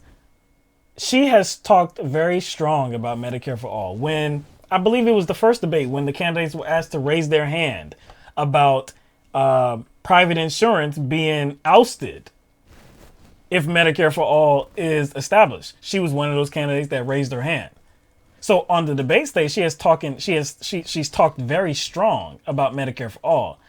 But I think anybody that saw that first, I believe it was that first town hall on CNN, which she was asked the question about Medicare for All, and she gave a very confusing answer for somebody that co-signed onto the bill of Medicare for All with Bernie Sanders. She said, hey, yeah, there's that idea and there's that idea. Yeah, there's a bunch of ideas. Yeah. She's been wavering ever since. So that she can't become clear, that she is not clear about the idea of how do we get there, is not surprising to anybody. When this plan does come out, I don't think it's going to be anything about taxation. I just really don't. And you know what else? I have one other prediction. I don't think private insurance is going anywhere with her. Oh, plan. Hell to the no. You know there's going to be an option for that. Again, if she's coming out with her own plan, most likely that means her plan is not going to go as far. Mm-hmm. You see what I'm saying? Like, are we really considering that her plan is going to be better? Or go further than Bernie's plan? Now, if that's the case, I'll be like, I would be beside myself. I would be beside myself. Is anybody expecting but that? Are we really expecting that? For somebody that can't admit that taxes will have to be raised, you're expecting more? Nope. Oh, no. See, it actually takes courage to admit that taxes will be raised because for some reason, citizens in this country, United States residents, they can't get their mind wrapped around, certain ones at least, can't get their mind wrapped around taxation. What are you gonna raise my taxes? Just for this, like, it's like a principle for some people. Like, hey, you can't raise taxes. No, I don't care if it leads me to a better situation overall. You're gonna raise my tax rate. I can't allow that. Are you dumb? Like, I don't know. Again, I think demagogues do a great job at convincing people what's in their best interest when it's really not. Even if you can show them some facts, for some reason facts, just putting facts out there is not enough because we are humans. And, if you can get somebody to identify with the idea that taxes should not be raised, then it's their identity. And if you do something to challenge that identity, we're not getting anywhere. So it's very courageous for Bernie Sanders to admit that taxes will have to be raised for Medicare for All. I would just hope that most people would understand that it would lead to a better outcome for you. I would hope that you would understand, because what's a tax rate? It's a number. What are you really concerned about? What you're taking home, right? The bottom line, net. That's what you're concerned about, not a number, not just some arbitrary number that really doesn't matter. It does not matter. Everybody benefits from quality health care. Everyone benefits from that. Every single person. Like, can we actually sit up here and act as if people will not use health care or a health care provider their entire life? I don't think we can make that case. I don't think we can make that case. No, you can't, because we're talking about humans. And humans, we're not at robots. some point, even if we were robots, we still need to be greased up. Exactly. You know what I'm saying? Some maintenance. Some maintenance, like but yeah. Everybody's gonna need healthcare at some point. Everybody. That's like a given. It's a given, man. You're human. The body breaks down. It has to. I'm very interested in seeing this proposal of Warren. I'm very interested. I hope it comes out soon. Hope it comes out before when is the next debate? It's in November. November something. I don't remember what. It would have. It's November. Why you 15th. Look that up? Yeah, I don't know when it is. But we're gonna set this up for calls now. If anybody would like to join the conversation, please give us a call. Questions, comments, whatever. We'd love to have you on the show. 669-900-6833 if you do want to join the conversation. Yes, I do hope that she comes out with that before, because she comes, but maybe she will be deliberate and not making it come out before the debate, because November 20th. That's a good while. That's almost a month. That's enough time. That's enough time. It's a good while. That's enough time. It's a good while. Yeah. She does have enough time, because again, she's been at this for months. Not since last week. Even though last week she said, I don't need my own bill. I like Bernie's bill. So a week got her to the place where she was like, well, we've been talking about this for months. We've been trying to draft this thing. It's in its final stages, but, it's just some hang-ups. But we're going to get it together. Why didn't you say that when you were asked the question multiple times throughout the last few weeks and months? If you were going to come out with your own plan. And you know what? You know what I do like? The hypocrisy of this? Because the question was so specific. Are you going to come out with your own plan? She was asked that in the post-debate. Are you going to come out with your own plan? Now I like Bernie's plan. A week later, I'm coming out with my own plan. Oh, man. Got to love it. Got to love it.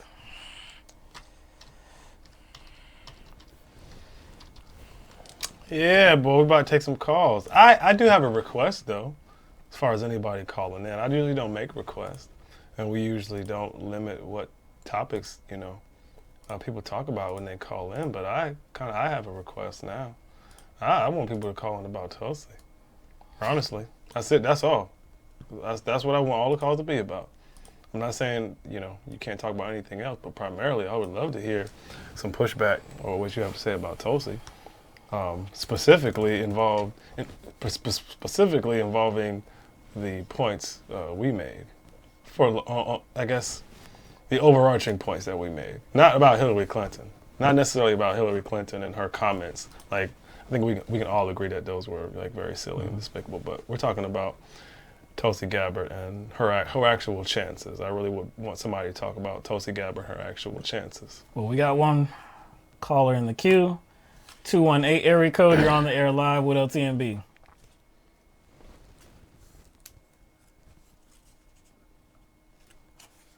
What's going on, Christopher?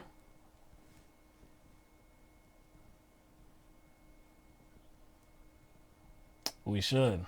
Yeah, if we finish like the show early one time, man, we'll get up in there, man.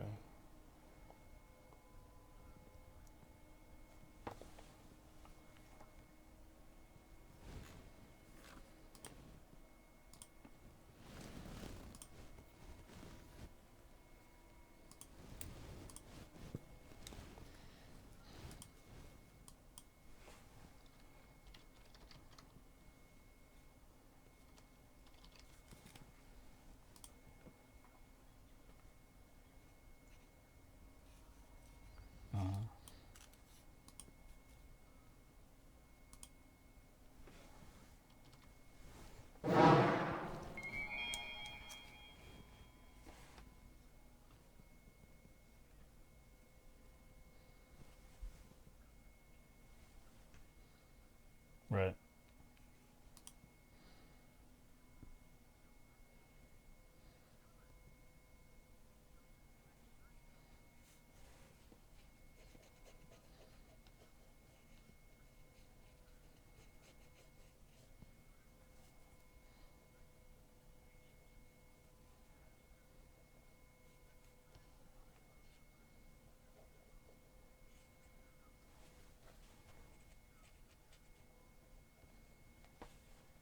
Right.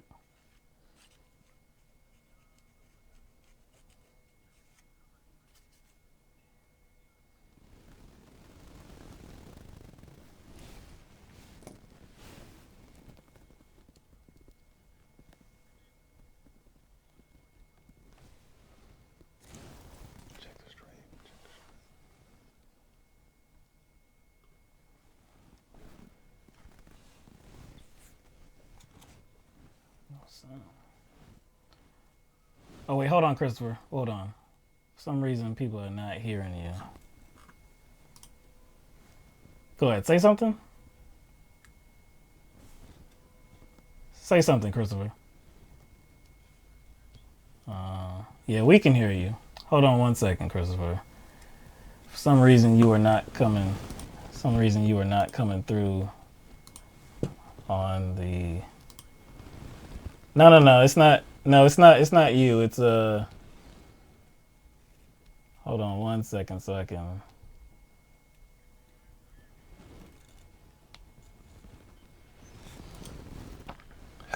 Hello, my fellow progressives. All right, go ahead and say something now. No, that's not it. Yeah, no, we can hear you, but the audience can't hear you for some reason.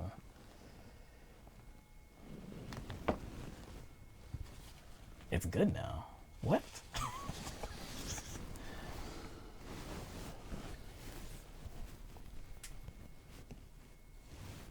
If you can... You heard him for a second. That's weird. That's weird. Hold on one second. Let me...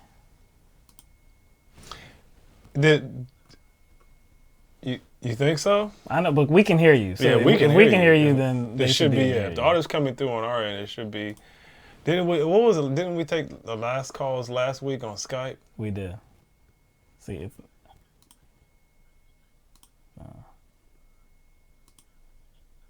No, that's not it. That's not it, man. I promise you, that's not it. I promise you, that's not it, man.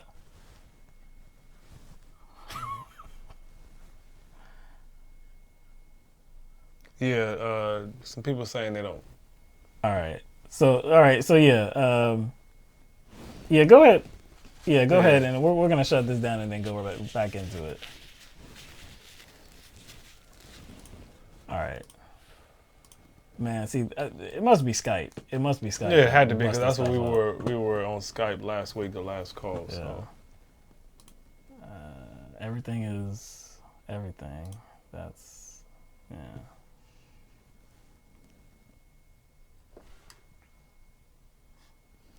Right. Let's set this back up. What is it? 216? He said he put the wrong verification code in. But if he got through, if he got the wrong one, then I don't think he would have came to us. All right. All right. This is the same settings we use all the time. So let's wait for Christopher to come back. So if Christopher or whoever was trying to get through the last time never showed up, y'all can call back. The environment is set up again. If you can hear us. All right. Was that? Yeah, that was Christopher. See how it came on? That sounded weird, didn't it? All right, Christopher, say something. No, they can't hear you.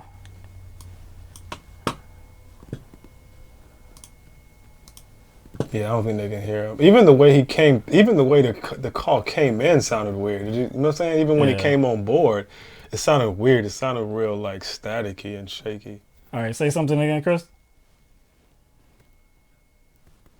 That's weird. It's not even coming through on here. Yeah, it's not. Yeah, so we don't see. Yeah. It's he's not even registering on the little meter over here, sound meter. It must be the. It's got to be the difference between Skype and. Yeah. There's got to be a different setting.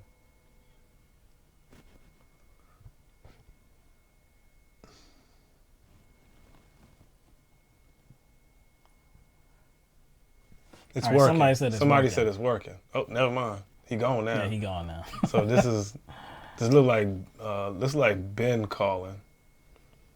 Looks like Ben. Let's see if we can hear. All right, 518. Is this Ben?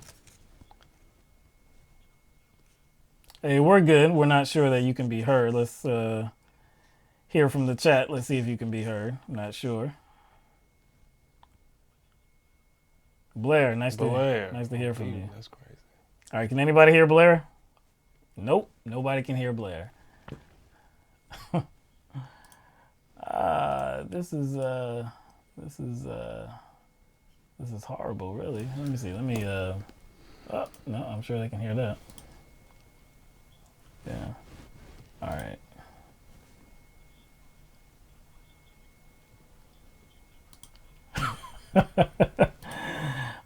Blair says that he said something real brilliant.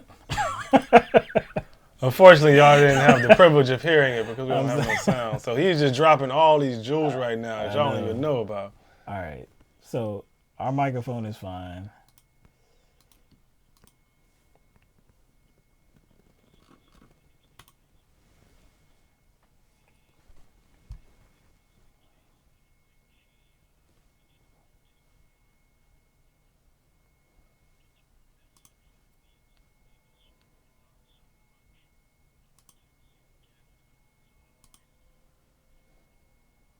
Say that again? Say that again. You say her message needs to be destroyed. What, like Hillary Clinton's message?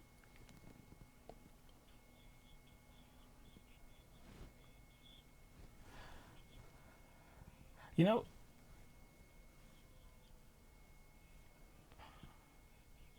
Right. we can try to do this.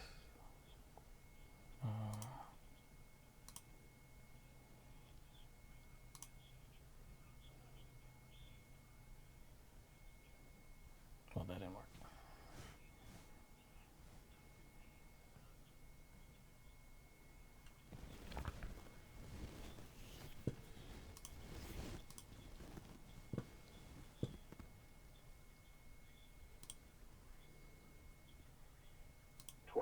There we go. Yeah, I know. I was just rapping with the caller, even though we all couldn't hear us, because I just wanted to at least keep some sort of dialogue going. So while we were testing. Hey, I would just go while you get that sorted out. No. You good now? Well, hold on. Let's go back. Let's go back to Christopher because, and then we're going to come back to you. Okay, Blair, if you can hold on one moment. Yeah, I'll be here. Okay. All right, here we go. All right, so this is not usually how we do things. We're using but if you can hear it, people said that they can hear it. So doing unconventional things like President Trump. Audio is probably not going to be great, but if you can hear it, that's what counts. All right, so let's get back to Christopher. All right, Christopher, are you there? Hey guys, I'm back. Can anyone hear me? Testing.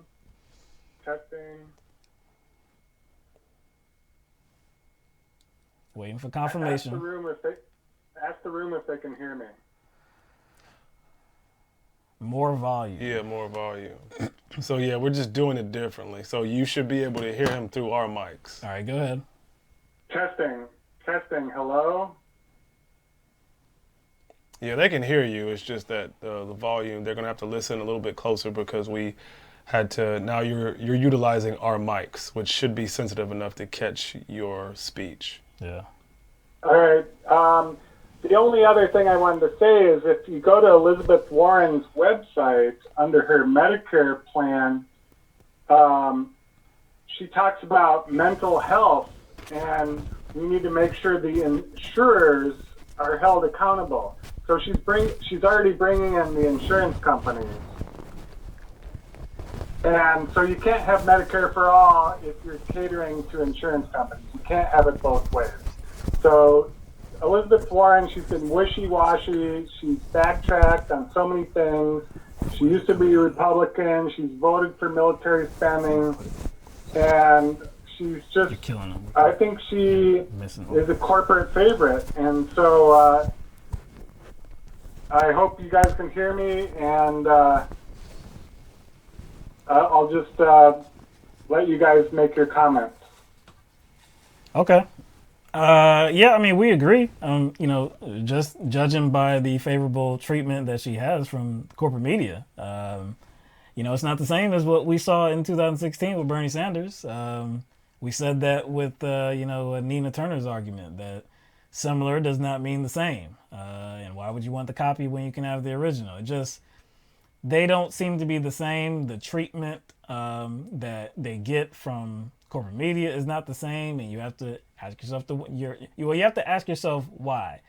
And Elizabeth Warren has been far more evasive than Bernie Sanders has been. Could that have something to do with it?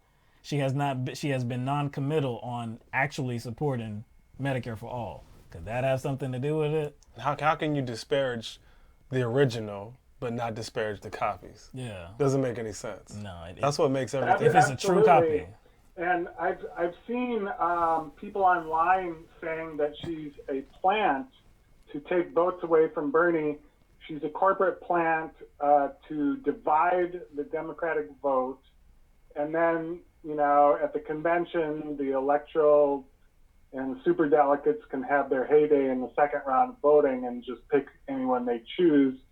What do you guys think about that? And I'll just sign off for now. There might be other callers, and I appreciate you guys' ingenuity by getting me on your mic so I can be heard. I appreciate that. You guys are thinking fast on your feet, and you're smart, and I love your show. I'll talk to you later. All right, appreciate that, Christopher.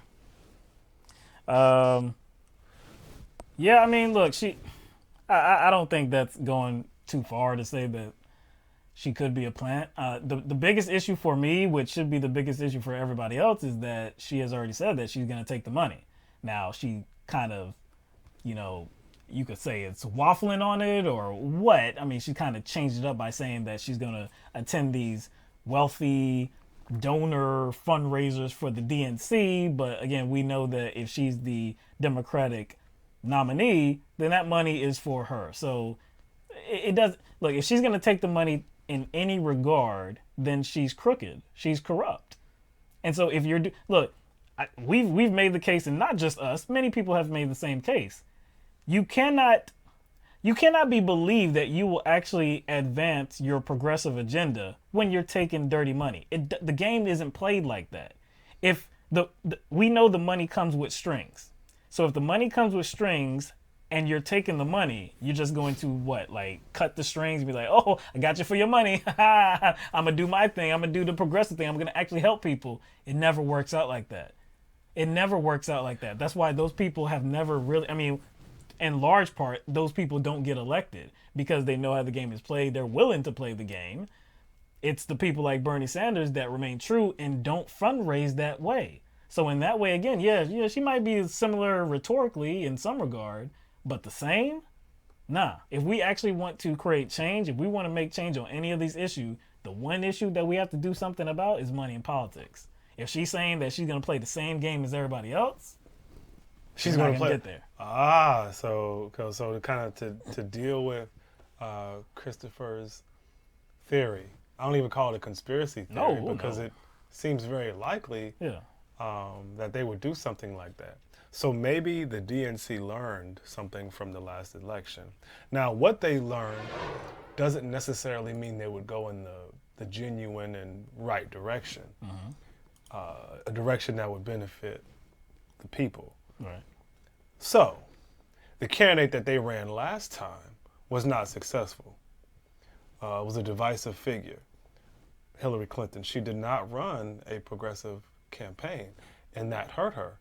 Now, it hurt her because there was someone running opposite to her in the primaries that was actually a progressive. I don't think she would have been hurt as much if Bernie Sanders didn't run against her. And I use the word hurt not in a way that like Hillary Clinton supporters use that word hurt. I use it in context of showing some sort of contrast, right? That contrast wouldn't have been there if it was somebody just like her. So I do think the DNC learned something from that. Oh, yeah. They definitely learned something from that. They're just in the wrong way. Yeah, I think so.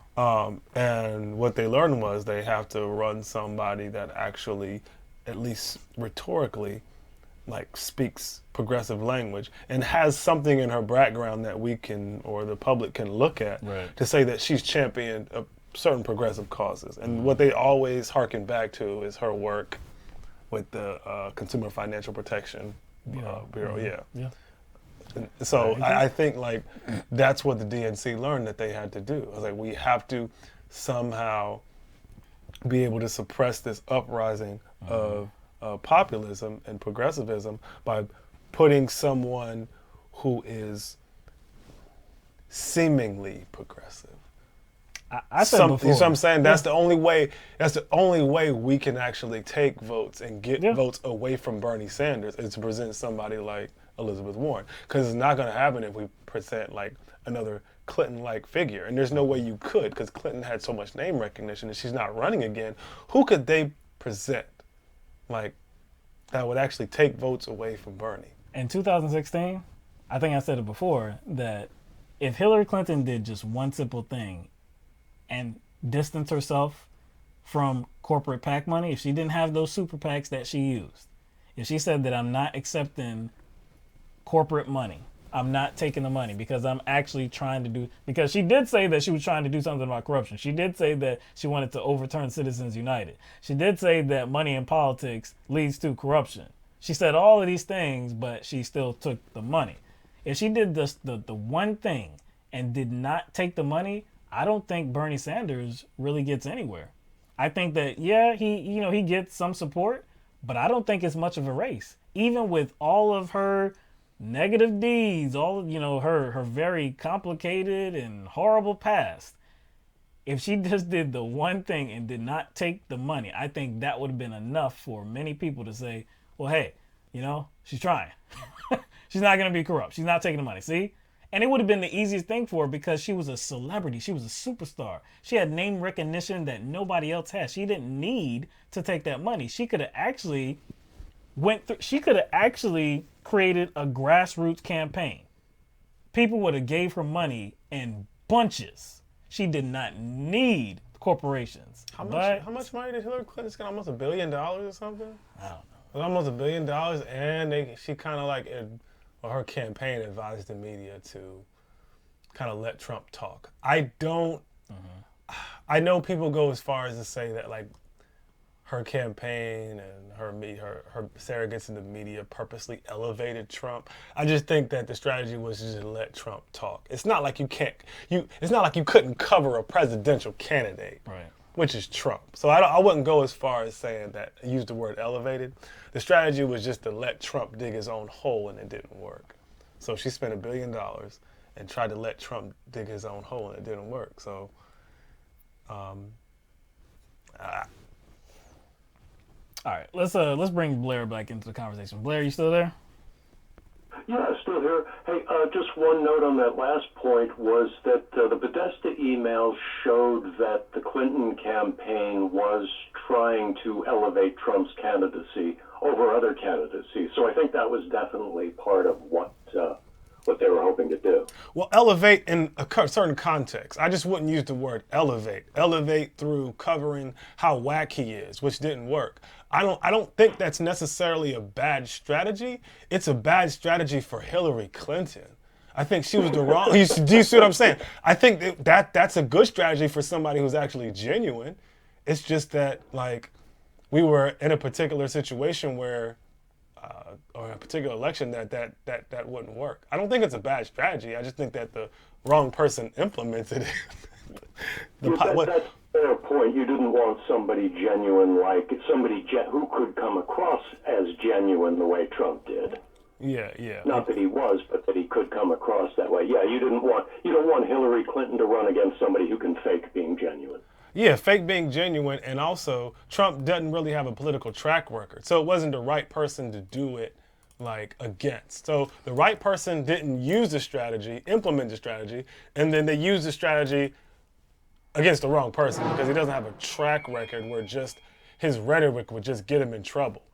His rhetoric is actually his rhetoric is actually what got him elected, because all he had to do was just throw bombs at the government, throw bombs at everybody being corrupt and our corrupt government. Nothing's working. That's all he had to say because he has no track record. So it just didn't work. And so I'm not gonna like that's fair. go. Yeah, I don't necessarily disagree with the word elevated. I just think that like in context to her campaign, it meant something different. Like we're just gonna let the media do what it does. Let the media like cover him as much as you can so people can see how stupid he is.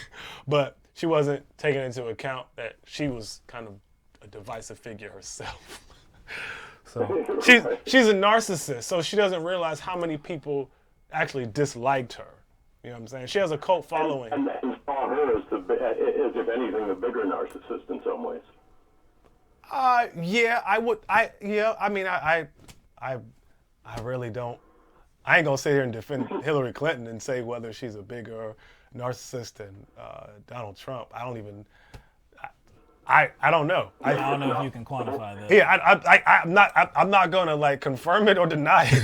Yeah. You know what I'm saying? I just think that like possibly maybe since Donald Trump is not as intelligent as she is, I think her narcissism probably will go a little bit further because she's more intelligent. So I think she probably felt more entitled to that position than Donald Trump did based on her history and based on her so-called qualifications. So, yeah, what did you think about them trying to run her as the qualification candidate, as the resume candidate, when she couldn't get health care passed in the 90s, when pretty much everything she did as Secretary of State seemed to fall apart, Libya being the worst thing? Was that a good idea? Well, she was the only candidate that I mean, she was Secretary of State, you know, when Obama came in. She lost to him. Then she left the administration. There was only one plan.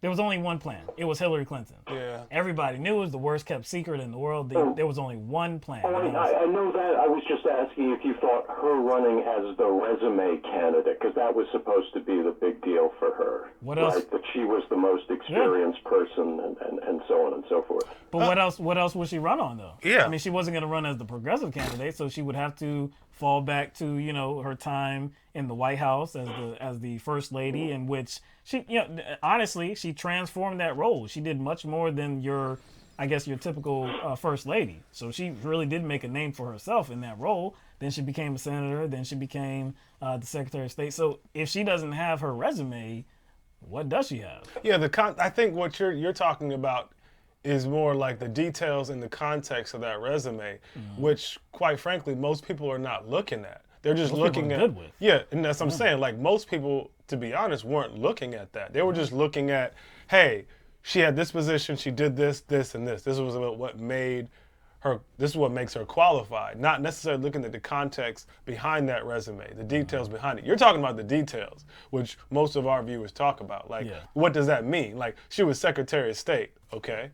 Why does that make her qualified? Look what she did as Secretary of State. Just like other individuals who held that position before her, she did the same bullshit. So, like, to us, it's not a qualification. But it's a position of authority. It's a position of authority. People will see that and say, hey, that's a notch on her belt. We're gonna consider that, and saying or considering if she's qualified to become for a more advanced position. Yeah, so to you, top executive in the country. To you, her resume is like, okay, trash. Yeah, but to like a regular voter, her resume.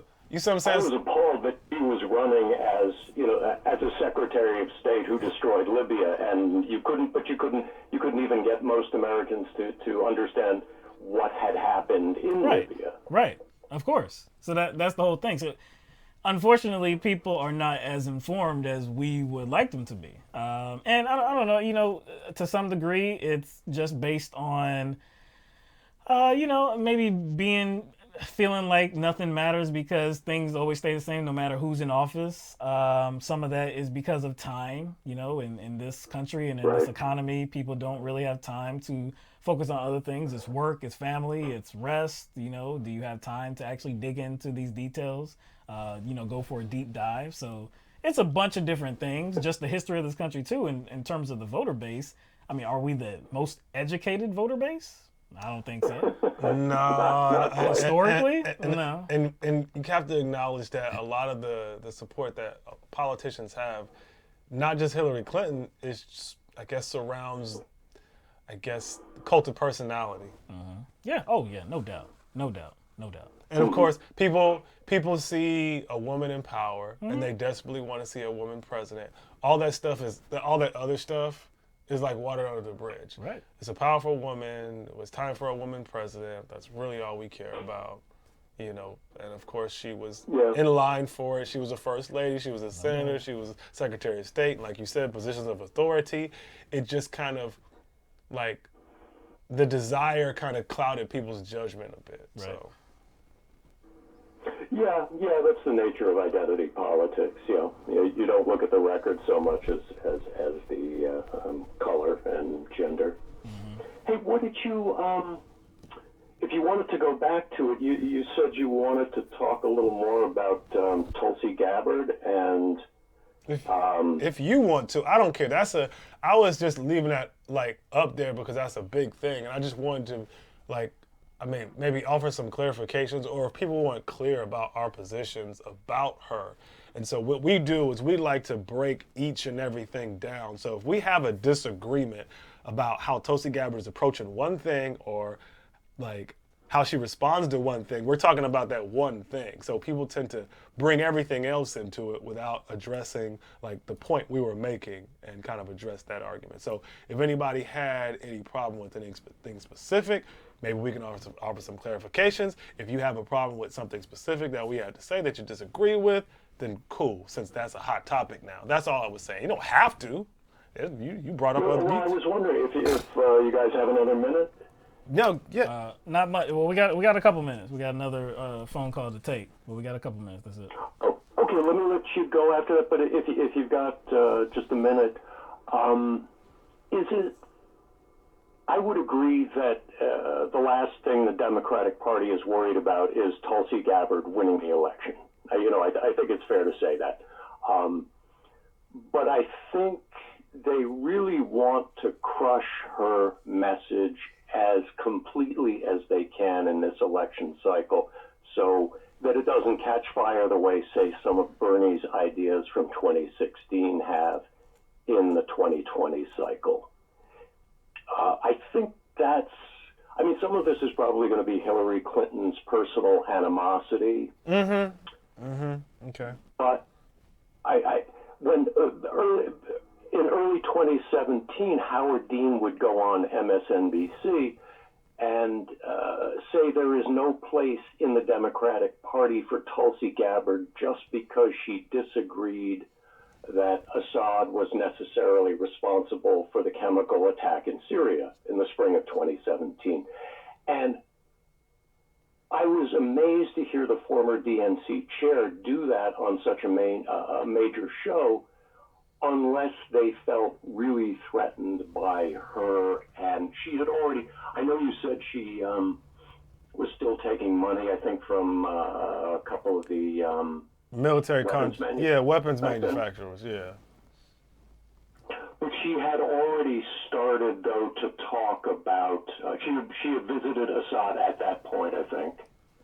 And she was already talking about the need to end regime change wars. So I'm just, I guess I'm just separating the message from the messenger, and I think they're looking to put talking about peace as off limits as possible. And I'll just turn it over to you guys. Okay, thank you. Hey, thanks a lot. I appreciate that, Blair. You want to get to the next caller? Yeah, let's get to that. And then, and then we'll talk about that after we get to the next caller, Blair. We'll give it some time. All right, 617. Hey guys, it's Ben out front. How you doing? Good, man. How you doing tonight, Ben? Good. I'm still out front. Hey, I got a question for you guys. I've been I want to get onto some other points after, so I'll just keep this short. But you know how, like, the whole thing about Trump withdrawing from Syria, and they talked about the detention camps and about how they keep saying 700 family members of ISIS were released. Mm-hmm. Isn't that against international law? I mean, what are we doing locking up people's family members? You know what I'm saying? Like, they're being indefinitely detained. So basically, and this is not any sort of defense of him pulling out, which I know is its own topic, but just the fact, let's just talk about the fact that we had 700 family members locked up, detained indefinitely. Is that what we're doing in the Middle East now? So if your cousin does something, now you get arrested, indefinitely put in a camp, lose everything? Is that the way it's supposed to be? Well, isn't that what Trump said? Yeah. But when he was running? That's less than what he said. That's less than what he said. But remember when before he got elected, he's pretty much said, like, families aren't off limits. He said he would kill the families of terrorists. Kidnap. Yeah, he said kill. He would target the families of terrorists. So he's fulfilling a campaign promise, Ben. Yeah. But that's jacked up. That's a serious problem. Yeah. I do think that like it's good to expand the conversation beyond talking about whether his withdrawal from Syria was legitimate or not. That is a kind of a good angle to tackle it. So it's like, what does this mean for American foreign policy now? Like, is that better or worse? You see what I'm saying? That seems like an escalation of hegemony right there. That seems like an escalation of ignoring human rights. That seems like an escalation right there. What you're talking about. Yeah, because I thought like, civilians were off limits. So, but now we're locking up and detaining civilians. But we're there in the name of terror, and we're not supposed to be there in the first place. So what's happening there? It's just interesting how all the news talks about, like, and then 700 people, all like mainly family members and close friends, like, they got out. Well, shit, if my uncle Vinny does something, am I going to get arrested for that? Like, is that really how it works? Well, in the United States, maybe not. But if it's in the Middle East, overseas, then yeah. I mean, look at the lack of coverage that that we get from, like, exactly what's happening over there. I mean, we know that a war on terrorism is ongoing, but do we know, like, the actual things that are happening, like until now, I mean, did we know that those families were being kept? Those families of these supposed terrorists were being, kept under lock and key and just for an indefinite period of time? It's just, I think... I do see a lot of people in the chat saying that, Obama did it, Bush did it, and everything. So yes, America is responsible for this. Yeah. And what we're doing, if there were another country who was doing this, detaining people, if we didn't like them, like if it was happening in Venezuela, we'd be saying that it's, human rights violation. Right. But when we do it, it's just business as usual. It's a consequence of war. I didn't want to get too bogged down in that because I know we only have a couple minutes, but I did want to bring that up, just food for thought. I wanted to cover a couple of things I thought were important because we've been talking about Warren and about how she's talking about her taxes and how they relate to Medicare for All. Mm-hmm. The question I have is, so what? And what I mean by so what is that, number one, her supporters do not care about Medicare for All. If they cared about Medicare for All, they would be voting for Bernie Sanders. So none of them actually care about it. So what? She's lying. Number two, they don't care that she's lying. Just like Trump's supporters don't care that he's lying, it's the same thing with these Hillary Clinton holdouts who are supporting Elizabeth Warren. And for somebody to tell me with a straight face that they care whether or not she's lying on that issue and that they support her, that, the whole Venn diagram thing people are talking about nowadays, it's like people who support Warren, people who care that Warren's lying. There's no overlap there. People don't care who support her already. They don't care that she's lying. They think she's doing it with their best interests in mind. Well, just look at the supporters. Am I right about that? No, you're right. I just wanted to add, you're right, but it's not just Hillary Clinton supporters that are, supporting her. It's former Bernie Sanders supporters. And from what we know, I think what's clear right now is that most humans cannot be objective. There are a lot of people that were supporting Bernie Sanders in 2016 that weren't really riding for the message. They were, for some reason, they were there. Was it because they were against Hillary Clinton? I don't know. But they weren't really there for the message. And so it's like something draws them to a certain type of candidate. And a lot of those people have, they've turned the corner. They've gone somewhere else. They've gone to Elizabeth Warren for whatever reason. I don't think it's because they see more authenticity in her message. I just think it's something else. It could be that she's a woman. It could be how the media is portraying her. It could, I don't know. Maybe, I don't know what it is. But like I said, most people cannot be objective. So that's the unfortunate news. So if we were picking teams for our fantasy team, right? I pick Michael Moore, Nina Turner, Ro Khanna, AOC, and independent media. And Elizabeth Warren gets Democratic insiders, possibly Whoopi Goldberg maybe is a closet Warren supporter. Yeah. And then Ellen could get behind Warren. The mainstream media is on Warren. Snap. Yeah. So, it couldn't really be much clearer. And then, of course, Bernie's rally, you guys covered it, the 26,000 people there. Mm-hmm. It's malpractice that it's not being covered. And ABC, NBC should be having, wow, look at what happened yesterday. The biggest campaign event of the season right in Brooklyn, and it has to do with a superstar House of Representatives, the girl who's going to turn America around, AOC. Mm-hmm. But no, that's literally, it's malpractice. But it's not because Ronald Reagan got rid of, or at least his administration, let the fairness doctrine go by the wayside, and then Clinton did the Telecommunications Act, where now we have all this conglomerate basically just controlling the media with a few stations. That's kind of where we're at. It's a really messed up place. And like I told you last fall, I hope we win Iowa. I hope we go on to win New Hampshire. I think Massachusetts is going to go to Warren, but I think if we can start to chip away at this, it's going to be a chance. If we go to a second round with superdelegates, it's going to get ugly. Well, if Warren had attained the nomination, or not the nomination, if Warren had attained the endorsement of the so-called squad, including Alexandria Ocasio-Cortez, and Alexandria Ocasio-Cortez showed up for her rally, and there were 26,000 people there, They would have been like, it's over for Bernie.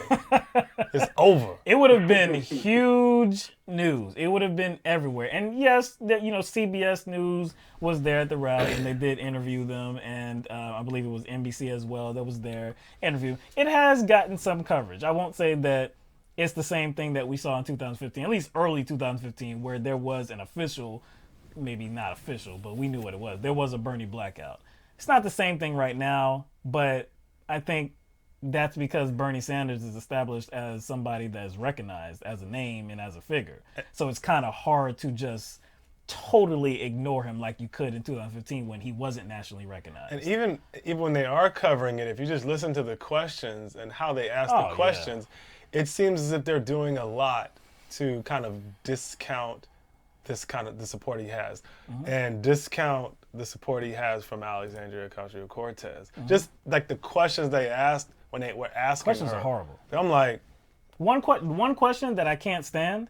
I mean, well, damn, there's many. But the one question that I always hear, which I'm sure everybody has heard before, will you get behind the eventual Democratic nominee if it's not you? Does Joe Biden ever get that question? Does Elizabeth Warren ever get that question? No, it's only Bernie Sanders. For some reason, it's only Bernie Sanders. So because Bernie Sanders gets that question, guess who got that question too? Alexandria Ocasio-Cortez got that same question. I think I was watching MSNBC, and there was a host who said, yeah, a lot of people were there, but that was because he just had a heart attack and they wanted to see if he was okay. Checking for signs of life. Yeah, checking for signs of life. Yeah. Yeah. I was like, man. That's to be expected at this point. Yeah. And then the whole thing, like, oh, he's an old white guy, so why? And it goes back to, like, I've listened to only a few podcasts from this Jamie Peck from the Majority Report, and she's like a hardcore communist and stuff. So sometimes I'll listen just to, like, see what the different perspectives are to kind of educate myself. I definitely don't consider myself that. But she was talking about how too many women just want to see more women CEOs, but they don't want to see the role of the CEO go away. So they're looking at the wrong way. It's like, if black people were just to support Kamala Harris because she's black, but yet she's advocating for throwing people in prison. If women are just advocating for more women CEOs, but they're not instead advocating to get the CEO pay multiplier back down to a reasonable figure, if they're not advocating for tax changes, for minimum wage increases, living wage, maternity leave, then they're not being a feminist. So this is just like the most disingenuous question. The problem lies in that if we got really strong coverage on Bernie from the mainstream media, all these older baby boomers who that's pretty much they can barely get onto YouTube and whatnot, like they would be getting some education. Instead they're getting lied to day after day, and it puts us in a hole. And for sports, you can only give up so many interceptions or fumble before, even if you're the better team, if you're giving up those things, those unforced errors, like you can't come back at a certain point. So with us being Bernie supporters, there's only so much that we can take before it's going to be the death of us. Yeah, I get you, Ben. I'm totally with you. Yeah. We got one more caller that we're going to get to, but as always, Ben, we appreciate you calling in and just, upping the wisdom of this show, man. All right, good to talk to you guys. I'll be tuning in. All right, man. Take Appreciate it it. easy, bro. All right, so we got one more caller. We got about 3 minutes left, so we got 252 area code. You're on the air live. What's going on? This is Fred. Who? Who? Can you hear me? Fred. Fred. F-R-Z. F-R-E-Z. All right, All right, what's going on, Fred? Yeah, man. Where you calling from first? I'm calling from North Carolina. Yeah, okay. All right. Right up the road. You got about 3 minutes. What's on your mind? All right. First, I wanted to make sure everyone remembers to register to vote and know if their state is an open or closed primary. Definitely. Because, the deadline is coming up in some states. Right. Yeah, we went over that. I forgot which day. It was a couple weeks ago, but yeah, definitely directing people to find out when those, imperative dates are so that they don't miss out in these primaries. Yeah. Your Secretary of State. Secondly, I wanted to talk to you about where the guy was talking about Trump Trump's withdrawal from Syria. Mm-hmm. And I want to talk about the fact that it's been reported that Trump's not really going to stop going into Syria, even North Syria. He's just now redirecting troops from Iraq. Right. Yes, I read that too. And some of the troops are just crossing the border in order to regroup with some other U.S. troops that are in Iraq. Like a lot of the withdrawal is just like a relocation to Iraq and in other parts of Syria. We still are going to maintain a presence in Syria. So none of the troops are coming home. Some of them are going to Iraq. Some of them are staying in Syria. And there's a whole whole host of other troops are going to Saudi Arabia. So yeah, this whole Syria withdrawal is just fucking theater. Yeah, it's just them. It's just a game. Lastly, I wanted to talk about Tulsi Gabbard. Okay. I wanted to talk about the fact that she's a proponent of like charter school. Okay. She's not for the vouchers apparently, but she's added them. But she's gone so far as to add amendments. She sponsored bills to push charter schools, and you know they're pretty damaging the public school sector. Okay. Well, look, we got about a minute left. You got anything else that you wanted to add on to that? Actually, that's about it. Okay. We're not talking about.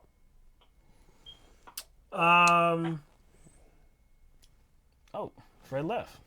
All right. Well, he got his question in. Yeah, like she does. She does. Yeah, she does. Okay. She opposes vouchers. Yeah, like he said. So she's not completely onto the Republican idea of this, like privatizing education. Look, man, there's a lot of charter schools, and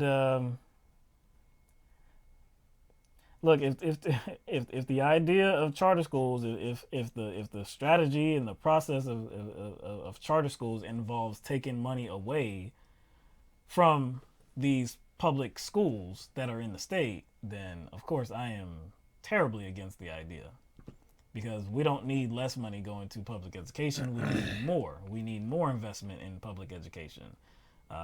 That was one of the primary reasons for many of these teachers in multiple states across the country to strike. And we saw that, several months ago. Many states were striking because of the poor conditions in these schools. It could be, in terms of structure. It could be furniture. It could be textbooks. It could be teacher pay. It could be pension. It could be a lot of different things, or it could be all of them all at once. There needs to be a lot more investment in schools. Most of these states, though, they can't do it because they don't have any money, because where the money goes, or where did the money go? The money went to big business. The money went to fund businesses coming into the states because, of course, they have to give them tax breaks and tax incentives, all of that. And so they always frame it as though, hey, we got this big corporation coming into the state, and it's going to be a windfall coming soon. It's going to lead to an economic boom in the state. And that actually never happens. It just never happens. And then education is there with their hand out, hey, we need more money for a lot of different things, and they never get it, and it leads to teachers striking. So add on that charter schools are trying to take money away from public education as well. But from what I've read, I don't think she advocates for money being taken away. From what I saw and what bills she supports, she advocates for kind of a greater investment in the public school system, as far as like STEM programs and stuff like that. That's why I say if the idea, and we know Betsy DeVos's idea is just that, and not just Betsy DeVos, it's not just her lonesome. I mean, this is a Republican idea, no doubt, to privatize education. But if the idea is to take money away from public education, I'm totally against it. If she's not saying that, then okay. From what I read, I don't think like Tulsi is for taking away money from the public education system. I think she also advocates for like I guess tuition assistance for higher learning too. So I don't think that's her track. Okay. She ain't on that Betsy DeVos track. Right. I mean, that it would be surprising if she was. But you know, like some of the things that we do cover with Tulsi Gabbard is surprising. Honestly, it's surprising because given who she says that she is and her platform, some of the things that she says, some of the things that she does is surprising. I mean, I could see like I think I could agree with the point Blair was making about maybe an attempted effort to not necessarily squash her personally, but squash her message. Yeah, I mean, I don't know about that though. Why you say that? The only reason why, look, do I believe that a Kamala Harris would not be a war hawk? Like she would be a peace advocate? No. Joe Biden, Hell you no. know, of course not. You know, actually, let's exclude Joe Biden because he has so much history on this. Every other candidate, Klobuchar, you know, Julian Castro, Booker, all of them. Do I believe? Yeah. O'Rourke. Do I believe they would be peace candidates? Like they would actually try to get us out of these conflicts all across the globe? No. But rhetorically, they are saying that message. Rhetorically, they are saying that message. Now, you could say that Tulsi Gabbard is saying it more strongly. Like she has a stronger vision. She's able to communicate the idea more efficiently. You could say that, definitely. And it is her baby. That's her wheelhouse, no doubt. But again, I think other candidates are saying about the same thing. Here's what I wish Tulsi. That's why I say I don't know if you could say that they're trying to squash that message, because right now in the Democratic Party, candidates, there's a real effort behind like, let's get out of these conflicts. Now, do you believe them? No, I don't believe most of them. But rhetorically, they're saying about the same thing. True. What I wish Tulsi would do is expand on the conversation and just stop saying endless wars or regime change wars. Right. I wish she would expand on the conversation and talk about how we actually go about ending those things and talk more like publicly about actually like how we as a country and as a government perpetuate that. You know what I'm saying? I wish she would talk more. I'm against regime change wars. I'm against endless wars. But at the same time, she always champions her service record. I joined the military. I joined. So I know you know what I'm saying? Uh-huh. So it's like... And then you have to go to her comment that she made, too, about being a dove when it comes to regime change wars. Terrorism. But then she's a hawk when it comes to terrorism. Again, I wish, to me, she has to reconcile what I think is a contradiction. Because, like, most people see the war on terror under the umbrella of regime change wars. That's what is the pretext behind regime change wars. So if you are for the war on terrorism and you support it, then you kind of by default are supporting regime change wars. To me, that's a big contradiction.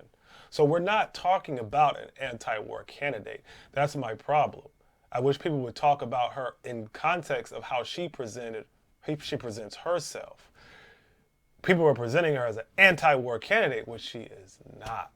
That's my problem. That's true. And I do agree with Tara Brade. She could have, for the first time in a couple weeks, she could have worded it a lot differently. But I don't think she could have, because her motive was to kind of elevate herself too. That's what I'm saying. And see, this was a political, I guess, posturing. Aim. Yeah, It's political posturing. This was a strategy by her. So it wasn't just fell about in her lap. Yeah, it wasn't just about I'm speaking out in behalf of everybody who is called out for wanting to end these wars. Mm-hmm. I don't think it was about that. It was more about elevating herself. And the only reason I can even say that is because she said this primary is about her and Hillary. Exactly. I was going to go to the exact same place. You wouldn't say, hey, it's now readily apparent that this primary is between me and you. Go ahead and enter the race officially. It's no. And like I said, that's definitely a tactic. And I know people don't want to acknowledge this. But if Hillary Clinton died tomorrow, don't jump for joy. I see you. I already see you. Just thinking about that. Hillary Clinton died tomorrow, we still be in endless wars. Of course we would. Hillary, it's not just her. I'm just saying, we still being endless. We still being endless. That's why, look, a lot of people want to claim that she's like the biggest evil. Like they can't wait to see Hillary Clinton go to jail, and like she's just the most villainous character ever in history. And nah, she's just one of them. She's just one of them. Like there's a lot to dislike about Hillary Clinton, but as far as, you know, our military strategy existed overseas, she just continued what was already in place. Now, again, this is no defense of her. This is not me advocating for her, me saying that I like anything about her. Really, no. We have had so many criticisms of her. Go back to 2016. Most of our coverage, I wouldn't say it was about Hillary Clinton. It was about the Democratic side of it. Yeah. We did talk about the debates, and we talked about Bernie Sanders and the DNC, Democratic Party. We talked about police brutality and a lot of other things as well, but we talked a lot about Hillary Clinton because it was relevant to do so. And when we did, I'd say 99% of the time, it was some criticism that we had of her. So again, this is not me taking up for her, but to, I guess, portray her as the biggest evil that we've ever seen, that's just not going to get it done. Yeah, that's the other side of cult of personality. Like, we understand there's a cult of personality that follows Hillary Clinton around that causes people to unconditionally worship her, regardless of like her resume, as Blair talked about, like regardless of what she actually has done. That cult of personality kind of carried her into the election. She did get the popular vote, but she lost due to the Electoral College. But there's another side to that too, because on one side of the coin, you have people who unconditionally supported her, right? I'm not going to be the other side of that coin, because all that does is kind of fuel like this kind of polarization. I'm not going to be like, I'm going to unconditionally do the cult of personality thing in the opposite way. You know what I'm saying? Like, and I just can't do that.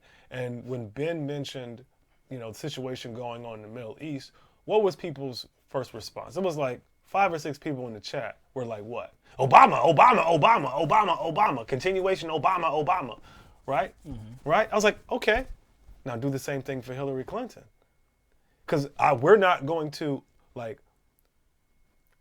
I guess we're not going to present Trump as being some sort of like a character that is doing something unprecedented as far as how he enacts his foreign policy. He may be increasing what we have done as a country, but I wouldn't say it's unprecedented. I wouldn't say it's quite unprecedented. I can disagree with certain things he does in certain instances and criticize that, like this fake withdrawal. Yeah. But if you're just talking about overall foreign policy, he's not doing anything unprecedented. But what we usually don't see, we don't see that same kind of, hey, the system made him, in the same way that, like, we don't see that same logic being applied to Hillary Clinton. We don't say the system made her. It was already here. Right. It's not her specifically. It was already here when she got here. We don't really see that people making that same argument when it comes to somebody they unconditionally hate. The other side of the coin to the, you know, cult of personality in the negative direction. Yeah. I mean, I agree. Like I said, her Fox News interview rubbed me the wrong way. Like I said, I think she had the right audience to, you know, kind of suggest that she was leaning towards the deep state, and that, because look, it seems as though that narrative got started on the conservative side, on the right wing, and a lot of people that, you know, take that up and say that, you know, Hillary Clinton is evil and she's pulling the strings of everybody and she's the biggest evil and this and that. You could say that she is influential. I definitely would agree with you, but to say that she's the biggest thing that we have to be focused on, where she does not, in 2019, does not have an official position, I'm not worrying about Hillary Clinton in 2019. She's in the news right now because she attacked Tulsi Gabbard, and it was slanderous. I mean, it was whack. It was out of bounds. It was totally unwarranted. She said that a sitting U.S. Congresswoman, a veteran, was a traitor to her country. With no proof, too. No proof whatsoever. Hillary Clinton straight up could go straight to hell. Straight up. She's garbage. She's garbage. But I think like you were saying, I don't know if you said that as well. But I don't know. But just because we have all these negative feelings towards Hillary Clinton does not mean that, I guess, who she's attacking that we have to champion. Yeah, exactly. That's you don't get. Doesn't mean that there's no problems over there. Yeah, you don't get credit by proxy. Yeah. I'm not going to give somebody credit because they were attacked by somebody we disdain. Right. Somebody who was legitimately disdained. Right. Subversively, whatever. Subversively, what was it? Subversively surreal. No, you're right. I was, in regard to Trump, I was specifically talking about like foreign policy. That's what I was specifically talking about. So when I was talking about unprecedented, wasn't talking about what Trump is doing in general, overall. I was talking about foreign policy. That's what I was talking about. So you're right in your comment, but what I was talking about was specifically foreign policy. All right, so in the super chat tonight, we have Subversively Surreal. Thank you very much for your comments in the chat section and for the super chat.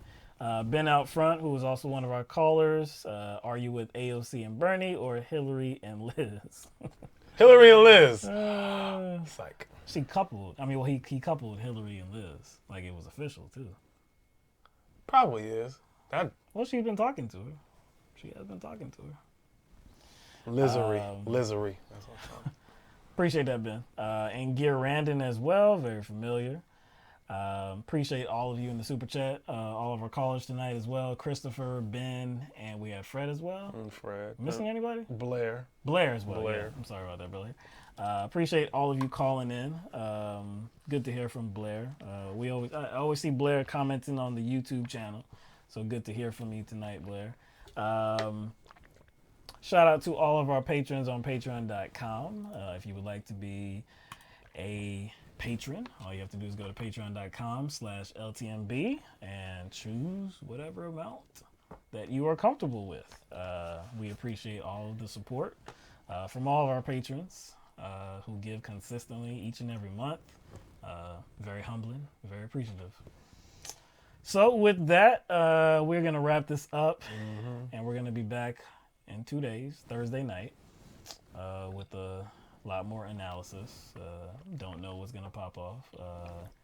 I saw that William Taylor, William Taylor, he testified today before the different committees in Congress.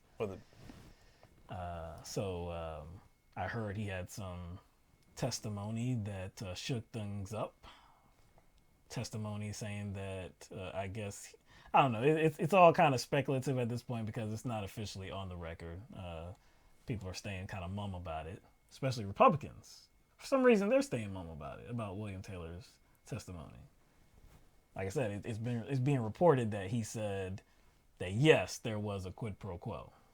So we'll see.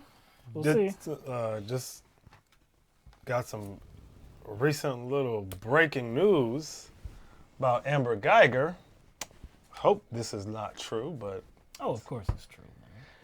Looks like Amber Geiger's lawyers filed paperwork with the intent to appeal her murder conviction. I wonder what's the basis for her claim, though. Amber Geiger's lawyer files paperwork for possible appeal. So yeah. I don't know if it says. Hey, the judge hugged her, so if the judge hugged her, that must mean she's of character to not deserve punishment. No, it doesn't say like what the strategy is going forward. I guess like what they are appealing. They would have to have some plan, like we're appealing the murder conviction because there was some impropriety or something like that, or something the jury didn't hear but they were supposed to hear, or something. I don't know. Yeah, you're right. It says the notice is the first step that's required if the defense decides to pursue an appeal in the case. But it doesn't specify the grounds for an appeal. Okay. So they haven't specified yet. So how do you... I guess they haven't they haven't been mandated to it. Maybe they just wanted to meet a deadline and just file the paperwork, whatever. I don't know. I don't know the law. They're figuring out the plan. Okay. What can we point to? What can we... So let's just file the paperwork and then we'll come up with something? Yeah. Doesn't seem like it was going to work. I doubt it's going to work. I just doubt it. But she'll have a comfortable 5 years, and then she'll be out. But anyway, we're going to get out of here. Appreciate everybody that was involved tonight. Thank you for coming out here and listening to LTMB Live and engaging with the community that we have here. Please share the content from LTMB. We are trying to expand the audience, invite some more people in. We will be trying to put some clips out tomorrow to make it easier to digest. We hear the comments. We see the comments saying that, hey, can't sit through a 3-hour show, okay? Can't do it. Can't do it. Won't do it. You know who I'm channeling right there, right? Can't do it. Can't win with him. Can't win with him. Can't lose him. What do you say? Can't win with him. Can't do it. Can't do it. Won't do it. With that Green? Yeah, that Denny Green? Denny Green, man. Yeah. They are who we thought they were. Let them off the hook. I don't know if anybody saw that absolute. Yeah, that's an old school. No, like, no. I'm talking about the game last night. Oh, the game last night. That catastrophe, that abomination that happened last night. Boy, it's hard being a Jets fan. It's hard being a Jets fan. It really, really is hard. I'm glad basketball season's coming back tonight. That's right. Yeah, it's coming back tonight, so I can focus on something else. Yeah, at least you could sink your sorrows into, your hopes that the basketball team is going to do well. But hey, look, hope is around the corner. For the Jets, 2023. I think we should be relevant. I'm calling it 2023. I think things going to be a good season for the Jets. I think it's going to take that long though. 2023, 4 years, man. Yeah, I think. Yeah, about 2023. Yeah. 4 years. Yeah. Man, Sam Darnold will be what, 26, 27. They'll have some players. Hopefully, have some pass rushers. Hopefully, have offensive line. By then. Hopefully. But yeah, 2023, man. That's what I'm counting on. Until then, Brooklyn Nets. I'm gonna ride with them. Damn Yankees let me down. If the Yankees only knew you had to have pitching. If the Yankees only knew you had to have pitching. But they don't know this. All they do is want to have hitting. And hitting doesn't work in the postseason. It's pitching. You need pitching. Whatever. I digress. Mandy Sadowski with the late contribution. Good show as usual, guys. Thank you very much, Mandy. Always good to hear from you. Always good to see you in the chat. All right. L Train. Sam, I'm seeing Ghost Darnold. Yo, you know that was wrong, though, right? You know that was wrong for them to air that, though. I know everybody's like, he was mic'd up. You have never seen any other player express something like that, and they actually aired it on film. Like ESPN aired it, whatever channel. You've never seen that before. I'm sure Tom Brady has said some things where he was frustrated with something. You have never seen anybody put on blast like that before. That was wrong. That was straight up wrong. Calvin, who will rule? Clips or Lakers? Clips. Definitely Clips, man. Going to Clips. Everybody's riding with the Lakers. I'm going with the Clips. Everybody's riding with the Lakers because of LeBron. I don't think everybody's riding with Lakers. Man, the media is. Let's say that. Let's say the media is. I don't know. If you look at what ESPN reported about who has the odds, the highest chance of winning the championship, ESPN been straight pushing that graphic that shows the LA being third or fourth on that list. The Clippers are up here. There's 3 or 4 teams ahead of the Lakers. I think I just saw recently from ESPN saying the highest projected win amount was from Houston. They think Houston's going to get the highest projected wins. And then after that, I believe it was the Lakers. I think. Well, see, that doesn't, you know what? That doesn't surprise me. It is Houston. They're a regular season team. Yeah. They're a regular season team. That is true. But they have Russell Westbrook now. I don't know what that's going to look like. We don't know what that's going to look like. Lakers are not the better team. Now the Clips they're gonna be without Paul George for a few weeks because he's probably from shoulder. Yeah, about 2 months. I don't think that long. That long? I don't think. I think it was 6 to 8 weeks. Okay, maybe. I could have. I looked it up a long time ago because I drafted in my fantasy basketball team. I'm playing that for the first time. Oh, where? Yeah. I played that about 5 years ago. I won, first time. I won. I haven't played again. Yeah, I just started. It's a different monster, man. It is, man. It's a different monster than fantasy football, man. Like I can tell already just by how every the day setup you're gonna have is, to be man. like, okay, who do I put in? Dropping this. It's a different monster. All right, everybody. That was some off politics talk. We will be back on Thursday, like I said, 7 p.m. Eastern Standard Time. Hope to see you there. Have a good night. Peace out.